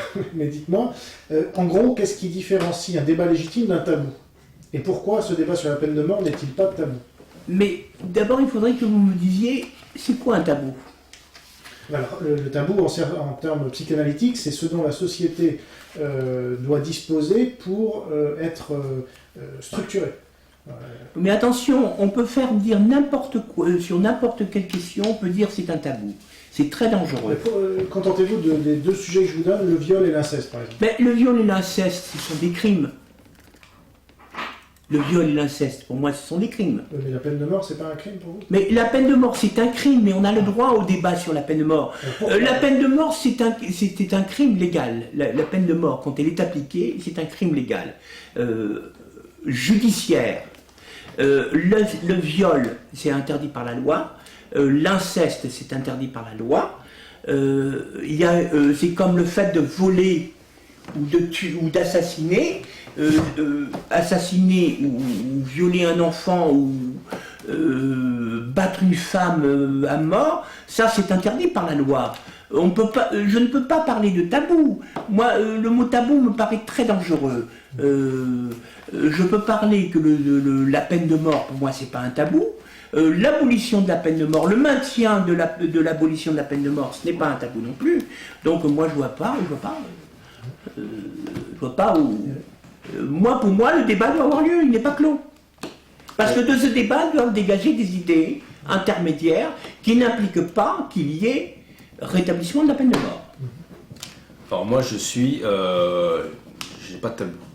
Je suis prêt à discuter avec n'importe qui, avec même un... Même de l'inceste. Même, je suis prêt à discuter. Moi, je fais le pari de l'intelligence humaine. Voilà. Je fais le pari que il me sera pas, on tiendra pas 2 heures là sur cette table devant devant la caméra pour démontrer que le type est un pervers et que j'ai l'air sûr de moi. Mais je fais le pari de l'intelligence humaine, de se dire il y a un bon sens qu'on retrouve dans la majorité des gens, l'immense majorité des gens, et ça me rassure sur l'espèce. Et je me dis. À partir de là, il ne doit pas y avoir de tabou. N'importe quel sujet, n'importe quelle personne peut amener n'importe quel sujet, même le plus vicelard. Et on se dit, bah tiens, tu veux un débat, bah tiens, on va te prendre un mot et on fait un débat. Et après, on confronte les arguments. Ça se dégage, d'accord. Et de soi-même, il y a un bon sens qui en vient à se dire, oui, effectivement, là, voilà. Je fais ce pari-là, donc je suis pour une totale liberté d'expression. Alors, autre question, il y a un des cœurs du débat, ça a été votre conception de la vie. Et c'était intéressant puisque c'est un cas un peu particulier. Généralement, vous l'avez bien soulevé vous-même, les défenseurs de la peine de mort sont pour l'avortement et inversement. Bon. Mais, on est tous les deux cohérents. Voilà. Et ça, c'est très rare. Généralement, c'est l'inverse. Et vous l'avez bien souligné. Mais ce que j'aimerais comprendre, c'est pourquoi, en termes de...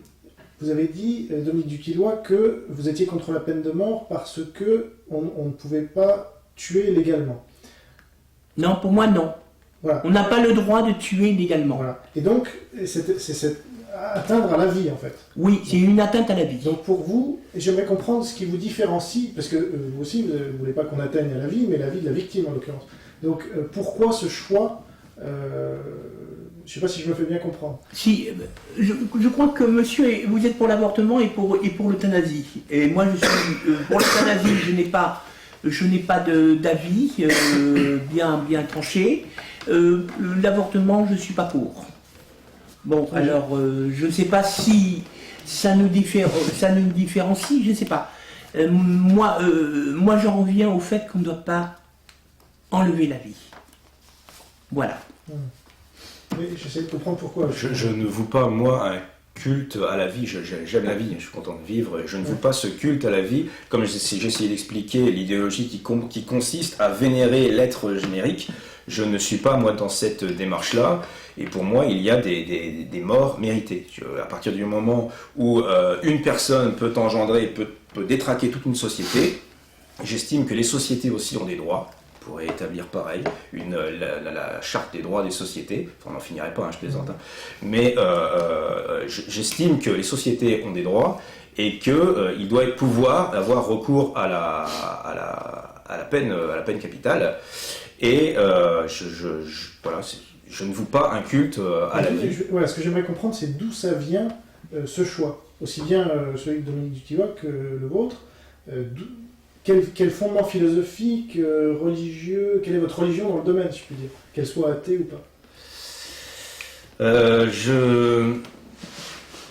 Moi, je considère les actes des personnes qui sont mus par leur volonté propre comme action et action. Et il y a donc une rétribution de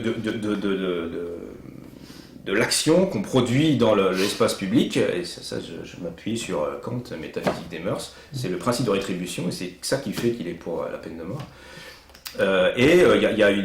C'est tout, c'est totalement hors de passion, dépassionné, c'est pas dans un esprit dissuasif du tout. Donc c'est philosophique. Exactement. D'accord. Oui, et ça, cet argument philosophique, M. Dutilloy, ça vous touche pas? Alors, je vais vous dire. Moi, je vais vous dire pourquoi je suis contre la peine de mort. Quand j'étais adolescent, j'ai vécu au Sénégal, à Dakar, et je m'amusais quand j'étais adolescent à écouter les radios africaines étrangères. Et j'ai assisté, entre guillemets, je dis bien entre guillemets, à des exécutions en Guinée. Tout simplement en prenant Radio Conakry. J'ai assisté au reportage de la pendaison d'opposants à Sékou Touré. Et dans mon cheminement, je me suis fait 2 promesses. Une promesse, c'est d'être journaliste, et l'autre promesse, c'est de ne pas accepter qu'on meure exécuté par d'autres. Bon, vous me direz que Sékou Touré c'était un, comment ça s'appelle, un tyran qui a fait exécuter des gens qui n'étaient pas des assassins. Mais moi, mon fondement philosophique, c'était que, en fait, mon fondement philosophique à moi, c'est que parce que quand j'étais adolescent, j'avais pas d'avis tranché sur la question, mais je l'ai eu après, et en réfléchissant. Et moi, mon fondement, c'est qu'on ne doit pas ôter la vie. Je ne me base pas sur les religions, du tout. Sachant que dans les religions, vous avez beaucoup de prêtres, d'imams ou de rabbins ou de pasteurs qui sont pour la peine de mort. Donc je ne me base pas sur la religion, je me base sur ce que j'ai vu, ce que j'ai entendu, parce que c'était la radio, les radios nationales. Et j'ai entendu le reportage d'une pendaison d'opposants au régime de Sékou Touré. Alors vous savez, après, on peut être contre la peine de mort. Et je me rappelle le jour où ils ont exécuté Buffet-Bontemps, j'étais dans l'avion. Et j'avais lu ça. Et j'étais dans l'avion avec ma mère, on en a discuté. Et moi, ma mère lui a dit non, il ne fallait pas exécuter. Fallait pas exécuter. Et moi, je suis toujours resté contre la peine de mort. Voilà. Je peux rebondir, bien sûr. Je comprends ce que vous dites, et peut-être que si ma vie avait été différente, si j'avais assisté à certaines choses, j'aurais été à votre place là, à défendre l'abolition. Mais ce que je veux dire par là, c'est que là vous faites intervenir la passion, clairement. C'est-à-dire que c'est très difficile de s'extraire de tout ça, s'extraire de son vécu et de se dire, c'est ça la philosophie, c'est aller dans l'absolu et pas dans le relatif. Oui, mais... Et là vous restez ancré, vous êtes un homme, je comprends très bien, oui. vous êtes ancré sur votre vécu et vous défendez farouchement, et je respecte totalement votre point de vue, mais vous n'êtes pas totalement objectif, voilà. Oui, mais tout à l'heure, quand j'ai débattu avec vous, je ne pensais pas à cet épisode-là. Il a fallu que...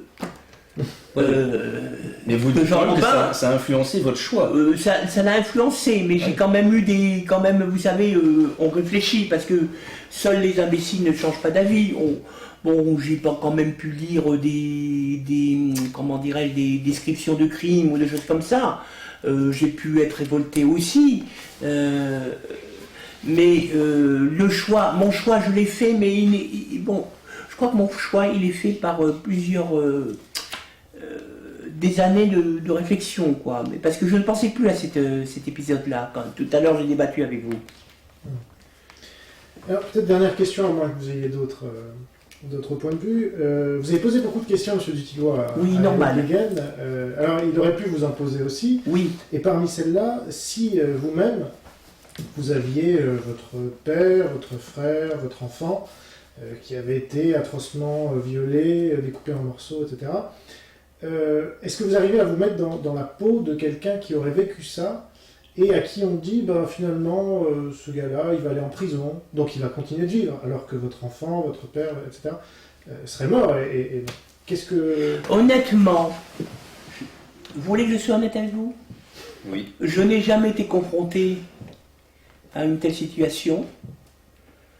Donc, je ne peux pas vous répondre honnêtement ce que j'aurais fait ou ce que je ferais. D'autre part, je n'ai pas d'enfant, je ne suis pas marié. Vous avez des parents, vous avez des proches? Oui, mais j'ai mon père, il est mort d'un cancer, donc je ne peux pas répondre. Ma mère, je ne peux pas vous répondre, je ne sais pas ce que je ferais. Peut-être, dans un accès de colère, je me trouverai devant l'assassin, je serai capable de prendre le flingue d'un gendarme ou d'un flic, et de tuer l'assassin, et de rendre l'arme au flic. Peut-être, je n'en sais rien, je n'ai pas été confronté. Mais j'admire quand même le général Schmitt, qui, entre parenthèses, il est le chef d'état-major des armées, et je crois qu'il est le gouverneur de Paris. Le général Schmitt, on lui a posé cette question, il a dit qu'il ne souhaitait pas la mort de l'assassin de sa fille, mais qu'il souhaitait qu'il reste en prison toute sa vie. Et il a déjà vu l'assassin de sa fille, puisqu'il a été confronté à lui après. Il n'a pas souhaité sa mort, il ne souhaite pas sa mort, mais il souhaite qu'il soit fermé en prison. Il aurait pu... Alors moi, pour ce qui me concerne moi, je ne sais pas. Voilà. Alors moi, je ne sais pas du tout.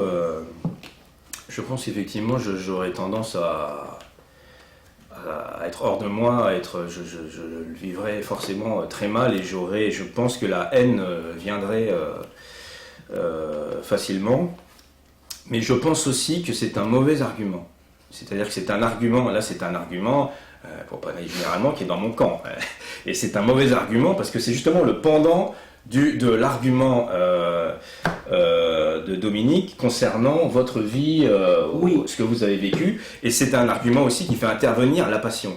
C'est pour ça que je ne vous ai pas posé la question. Parce que j'y avais pensé, mais je ne vous ai pas posé la question à cause de ça. Donc pour moi, c'est pas un argument en faveur de la peine de mort. Ou contre la peine de mort. Ou contre la peine de mort. Parce que c'est la justice et c'est très très très difficile. On se sent toujours concerné. C'est vraiment la chose la plus difficile à gérer dans une société. La justice demande à être regardée d'un œil sec. Mais justement, c'est le but de la peine de mort, non? Oui, non mais je suis pour, on a bien compris maintenant. Et ça peut être le but aussi de la prison à vie réelle. Ouais, oui.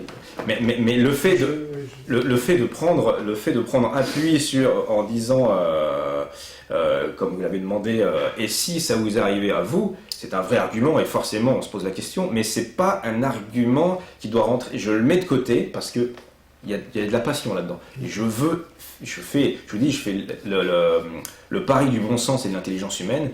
Et forcément, il faut réussir, c'est très dur, à s'extraire de toute passion. Alors, un argument plus rationnel, par contre, que vous avez donné, Monsieur Dutillois, c'est qu'à un moment, vous avez donné l'exemple d'une personne qui s'était faite tuer en prison, alors qu'il avait fait un crime mineur, enfin un délit même. Un délit.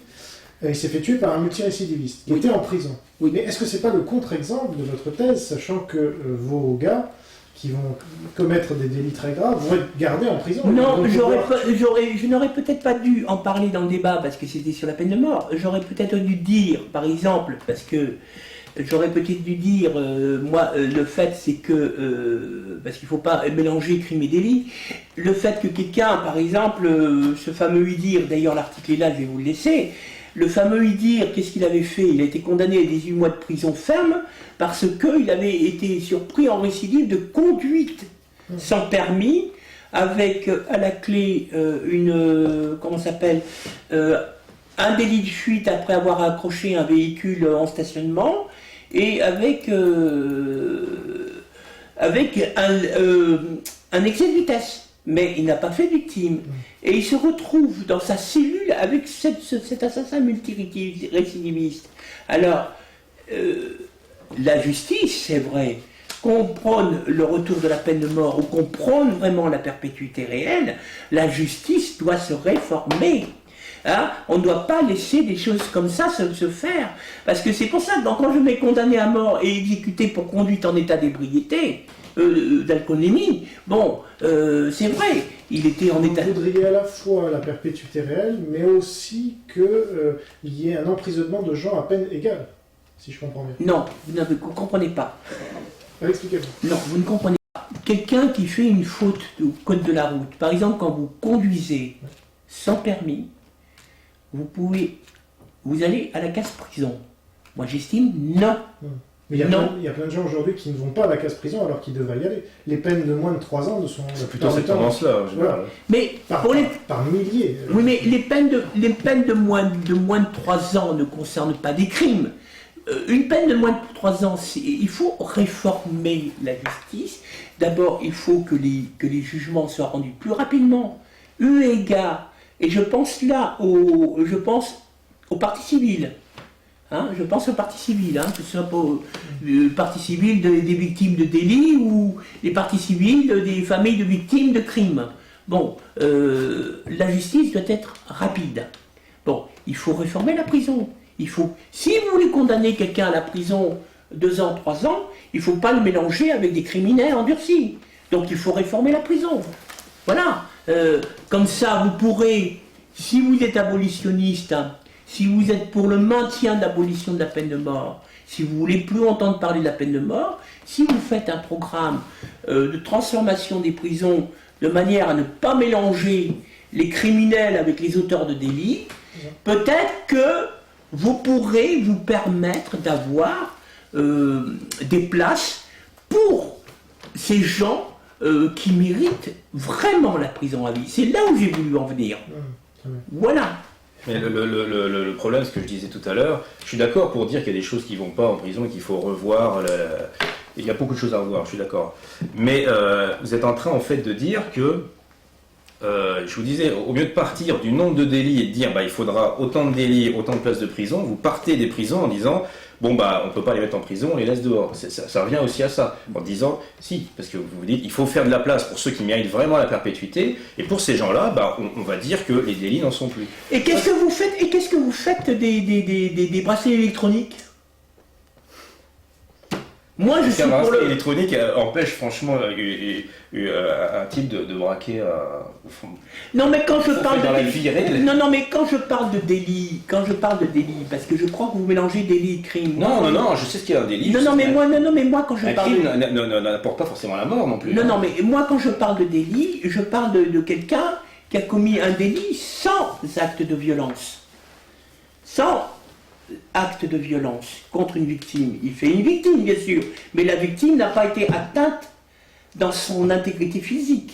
Elle a certainement été atteinte dans son intégrité morale, mais elle n'a pas été... c'est pas comme si quelqu'un vous attaque dans la rue, vous tabasse. Ça aussi, c'est un délit. C'est pas un crime. Vous êtes vivant, mais vous avez été atteint dans votre intégrité physique. Il est bien évident que cette personne-là mérite la prison. Hein? Mais quelqu'un qui n'a pas commis de vol à main armée, parce qu'on peut très bien commettre un vol à main armée, ce qui mérite pour moi la prison, et ça c'est à la frontière du crime. Quelqu'un qui commet un vol à main armée peut très bien le faire sans faire de victime. Bon, lui, il mérite la prison. Hein, mais quelqu'un qui conduit sans permis, non.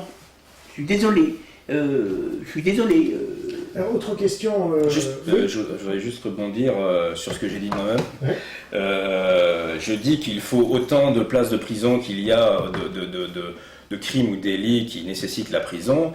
Mais je ne suis pas pour autant pour le fait de construire à tout va des prisons en se satisfaisant du fait qu'il y a de plus en plus de gens en prison. Bien sûr, il y a aussi un aspect préventif que je néglige nullement. Vous aurez pu me taper dessus avec cet argument. Oui, mais je n'en ai pas parlé parce que je n'ai pas parlé des constructions de prisons. Mais moi, je dis, pourquoi on mélange les détenus entre eux? Oui, il faut trouver un autre moyen. Oui.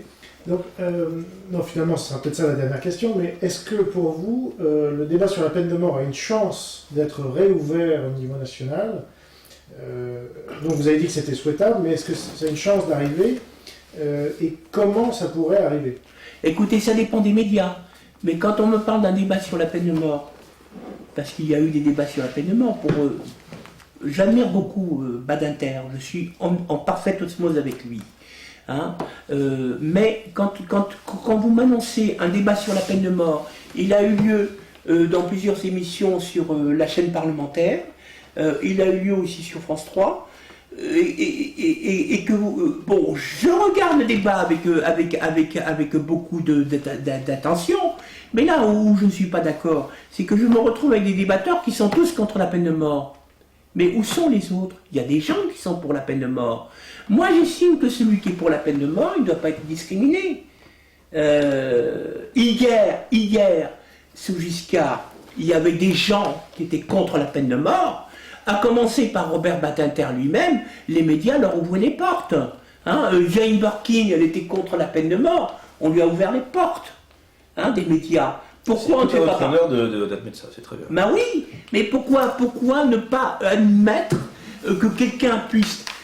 On a Charles Pasqua, c'est un modéré, c'est un démocrate, il est pour la peine de mort. Pourquoi ne pas l'inviter? Pourquoi ne pas l'avoir invité, Charles Pasqua? Il a des casseroles, hein. il a du boulot. Oui, mais il y en a d'autres, il y en a d'autres. Je n'ai plus les noms en tête, mais il y a des députés. En général, ils sont quand même très discrets. Oui, mais il y a des députés. On pourrait déjà se demander pourquoi ils se font traiter. Mais Lionel Lucas, lui par exemple, il est pour la peine de mort. Pourquoi ne pas aller Vous le pouvez faire? vraiment les compter sur les doigts de deux mains. Mais oui, mais il y en a. Mais vous savez qu'il y en a. Il y a beaucoup de parlementaires qui sont pour la peine de mort. Pourquoi ne pas les interroger? Non, regardez, j'ai accepté de venir là. Je suis citoyen français. Voilà. Mais moi Voilà. aussi.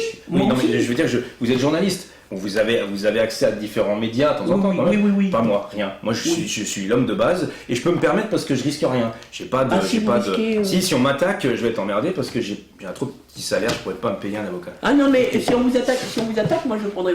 C'est-à-dire, si on vous attaque, moi aussi on peut m'attaquer. Attention, Il n'y a rien d'illégal dans ce que vous avez dit là, sinon. Non, il n'y a rien d'illégal. Non. De toute façon, on ne peut pas nous attaquer, ni vous, ni moi. Mais si on nous attaque sur nos idées, moi je suis prêt à répondre. Je défends la personne qui a eu le courage de venir me contredire, qui n'a pas cherché à me convaincre, mais qui a cherché à me contredire.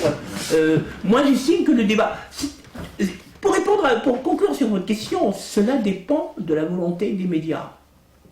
Le problème, c'est que les médias, et je suis bien placé pour le savoir, puisque j'ai du mal à trouver du boulot, à cause de ça, et que j'écris dans des journaux du net, les médias, ils sont guidés par la bien-pensance, par le parisianisme ambiant, et par les non-dits, et par les... Vous voyez, on préfère disserter sur le cul de Rachida Dati, qui a sorti une fille, et rechercher le... Excusez-moi, bon, j'espère...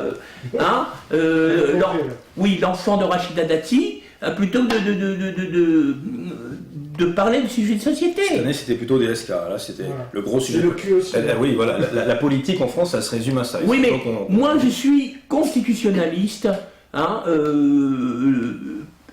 spécialisé dans la Constitution.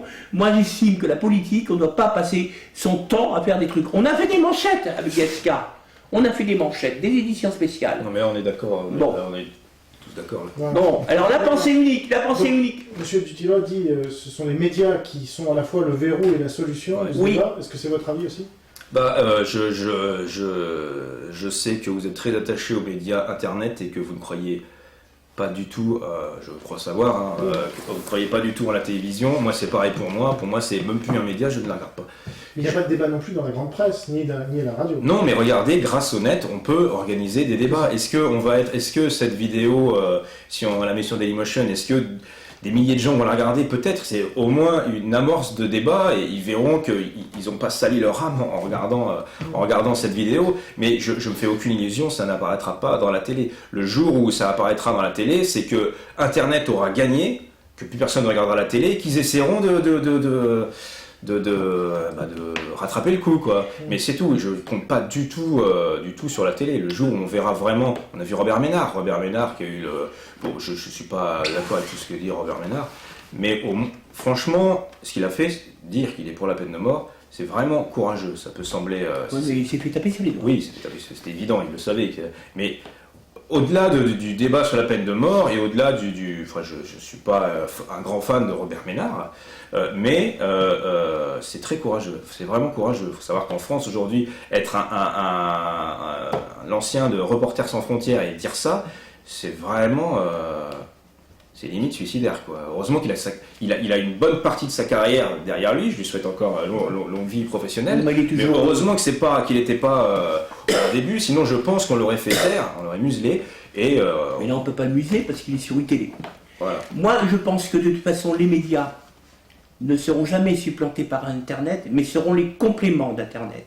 C'est-à-dire Internet demain, parce que Internet repose sur 3 facteurs.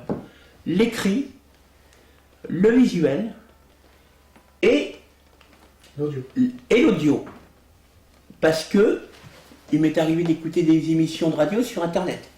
Et je pense que la presse écrite, la presse télévisée, la presse radiophonique seront les compléments d'Internet. Et parce qu'il y aura sur Internet des gens, des journalistes qui vont naître. Et comme ils ne seront pas dans la presse officielle, je me reporte à l'expérience des radios libres que moi j'ai eue en radio libre, quand j'ai débuté. On nous prenait pour des rigolos, Mais le problème, c'est que dans les radios libres, vous avez des gens qui étaient journalistes, mais qui avaient d'autres raisonnements que celles qui étaient dictées par la pensée unique. Bon, eh bien, que sont-ils devenus ces gens-là? Ben, ils sont dans les radios libres toujours, seulement ils sont connus. Et maintenant, vous savez, la pensée unique... Mais justement, sur la pensée unique, comment vous expliquez que des gens qui sont pour le débat démocratique arrivent à se faire culpabiliser par des gens qui sont contre le débat démocratique? Comment c'est possible, ça? Ça, j'ai une réponse. Ouais. Tout simplement parce que ceux qui sont contre le débat démocratique, ils sont pour les droits de l'homme. Et les droits de l'homme supplantent la démocratie, c'est sûr, c'est sûr. La religion supplante la politique, c'est une religion. Les deux s'opposent frontalement sur ce cas-là, alors que les deux sont censés être dans le camp du progrès, et on refuse de le voir. Là, c'est clair et net que le démocrate, le pauvre petit démocrate, à côté de l'impératif de l'idéologie dominante, il se tait. Vous êtes d'accord avec ça, M. Dissant? Je suis d'accord avec ça, j'aurais pas pu l'exprimer mieux. Mais pourtant, on peut opposer les droits de l'homme aux droits de l'homme. C'est-à-dire qu'il y a quand même des gens qui sont tués aujourd'hui par des assassins. Il y a des bienfaits des droits de l'homme, bien sûr. Voilà, on peut leur opposer des droits de l'homme aussi. Donc, est-ce que je voulais avoir votre avis aussi sur la culpabilisation. Parce que il faut être deux. Il faut un culpabilisateur et un gars qui se laisse culpabiliser. Donc, comment est-ce que ça s'explique, cette culpabilisation aussi? Du point de vue du culpabilisé. Il y a un truc qui est... Je ne sais pas si vous avez entendu parler de la loi Guesso. Ah ouais. La loi Guesso, c'est la loi Guesso qui a créé ce problème. Ah oui. Non, mais c'est la loi Guesso qui a créé ce problème. Vous n'avez plus le droit de dire... Elle est postérieure à l'abolition. Si oui, mais... non. De 10 ans, c'est ça? Non, la loi Guesso... 13 juillet 1990. Oui, excusez-moi, oui. La loi Guesso vous interdit de parler d'une femme de ménage publiquement, vous devez dire une technicienne de surface. Voilà, non, parce que la loi Guesso, c'est sur le génocide juif. Hein, oui, mais ça continue. Moi, je vais vous donner un exemple. Moi, ne confondez pas avec la loi des années 70. Non, 72, la loi. Ouais, c'est ça. Non, c'est la loi de 72, elle était avant la peine de mort. Alors c'est Pleven, alors. Oui, alors c'était pas Guesso d'ailleurs la loi de 72. C'est Pleven. La loi Guesso vous interdit de dire, par exemple, je vois un borgne dans la rue. Je peux pas dire, je vois un aveugle dans la rue, je peux pas dire j'ai vu un aveugle. Le flic va me reprendre, il va dire un non-voyant. Bon, ça veut dire quoi? Bon, si on peut le dire, parce que sinon. Mais non, mais attendez, il m'a dit c'est un délit. J'ai dit écoutez, le mot est dans le dictionnaire, ne venez pas me casser les pieds. Il me dit la loi Guesso, je lui dis la loi Guesso, j'en ai rien à faire. Moi, je vais vous raconter quelque chose qui n'a rien à voir avec la peine de mort. Moi, je combat pour. Frédéric a dû vous dire que je combattais pour le respect du nom de la ville de Vichy. Ah oui, dites-en deux mots, oui, c'est intéressant. Oui. Moi, une fois, j'ai failli me faire attaquer en procès parce que j'ai lui dit il n'y a jamais eu de gouvernement de Vichy. Il n'y a eu jamais le régime de Vichy n'a jamais existé. Ouais. Mais ce qui a existé, il y a un gouvernement, Pétain-Laval, installé à Vichy, capitale de l'État français. Et il y a eu un régime de l'État français. Et il y a des résistants d'anciens résistants qui m'ont dit mais taisez-vous, on peut vous attaquer en justice. Et ben j'ai dit allez-y, attaquez-moi en justice. C'est grotesque tout ça quand même. Mais c'est grotesque, mais c'est grotesque. Oui, ça montre bien, je trouve, c'est symbolique de. Voilà, c'est grotesque. C'est vraiment grotesque. Bon. Mais vous m'avez pas répondu sur la culpabilisation. Ouais. Pourquoi les gens acceptent finalement? Mais tout fonctionne, je pars du principe, moi, que tout fonctionne au nombre. Si chacun est convaincu d'une chose, qu'il a l'impression d'être le seul, et que ça fait tâche parmi d'autres qui lui disent non, tu tais, tu gardes tes idées pour toi, comment voulez-vous que de lui-même, c'est évident. Quoi. Justement, vous l'avez dit vous-même, il y a la moitié des gens qui sont favorables. Mais pas dans tous les milieux. Non, mais même ceux qui sont pour la Moi, parmi mes collègues, je sais que j'ai entendu mes collègues discuter. Il y avait des trucs aberrants que j'entendais, je ne relevais pas. Mais sur la peine de mort, et forcément c'était des gens qui étaient contre. Je suis sûr qu'il y a des gens pour, mais eux ils ne seraient pas intervenus, ils gardent pour eux. Et pourtant c'est dans on est à la base. Dans certains domaines, dans les médias notamment, je pense qu'il y a des gens pour la peine de mort, mais ils sont en minorité, je pense. J'ai dit ça, j'ai pas fait d'enquête ni rien. Mais le problème, puisque pour répondre au mot culpabilisation, il y a un tel dogme, il y a des tels dogmes, le droit, de tels dogmes qu'on vous culpabilise quand vous êtes dans un avis, qui n'est pas du courant actuel. Hein, par exemple, je vais vous donner, on peut faire intervenir pour les jeunes délinquants, on veut faire intervenir d'anciens militaires pour qu'ils s'occupent de ces jeunes délinquants, hein, dans des centres fermés. Mais tout de suite, ça fait débat. C'est pas bon. C'est contraire aux droits de l'homme. Voilà. Ah, si ça fait débat, ça va. Mais oui, mais ceux qui en parlent, ceux qui sont d'accord avec le gouvernement, on leur coule le bec. On fait tout pour leur clore le bec. On pourrait multiplier les exemples de ce point de vue-là. Oui. Et je voulais juste rebondir sur l'outil Internet, parce que vous avez dit, vous avez l'écrit, l'audio et la vidéo. Il y a aussi un élément, l'élément à mettre le plus en avant pour moi, pour Internet vis-à-vis des autres médias, c'est l'élément participatif, forcément. Il y a le fait de pouvoir participer. Sans Internet, j'aurais jamais eu une caméra en face de moi pour parler de ce débat. J'en serais réduit à parler de ça avec des amis autour des cacahuètes le samedi soir. Hein, voilà. Et ça, c'est vraiment important. Vous avez eu le courage, si je peux me permettre. Oui. C'est-à-dire que Internet ne vous donne pas le courage. Donc, oui, après, à moi de faire. On me donne les moyens, à moi de les saisir. J'ai saisi les moyens, et tout le monde peut saisir ses moyens. Maintenant, je me méfie aussi d'Internet, pour tout dire. Heureusement, c'est un outil démocratique, et malheureusement, c'est un outil démocratique. C'est-à-dire qu'il y a tout et n'importe quoi sur Internet. Et quelqu'un de non cultivé, entre guillemets, hein, qui arrive sur Internet, je vais prendre une image très simple. Pour moi, Internet, c'est un immense frigo avec tous les produits du monde à l'intérieur. Quelqu'un qui est habitué à bouffer de la merde, il ouvre le frigo, il voit la merde, il bouffe la merde, c'est tout. Et il ne va pas chercher à savoir. C'est démocratique. Et c'est très bien. Chaque jour, je me dis qu'est-ce que c'est bien Internet. Mais d'un autre côté, ça opère quand même, ça opère une sélection. Obligatoirement, on trouve tout et n'importe quoi. C'est pour ça que Finkielkraut est si opposé à Internet, c'est que c'est le relativisme absolu. Et pour ça, il a raison de se méfier, c'est vrai.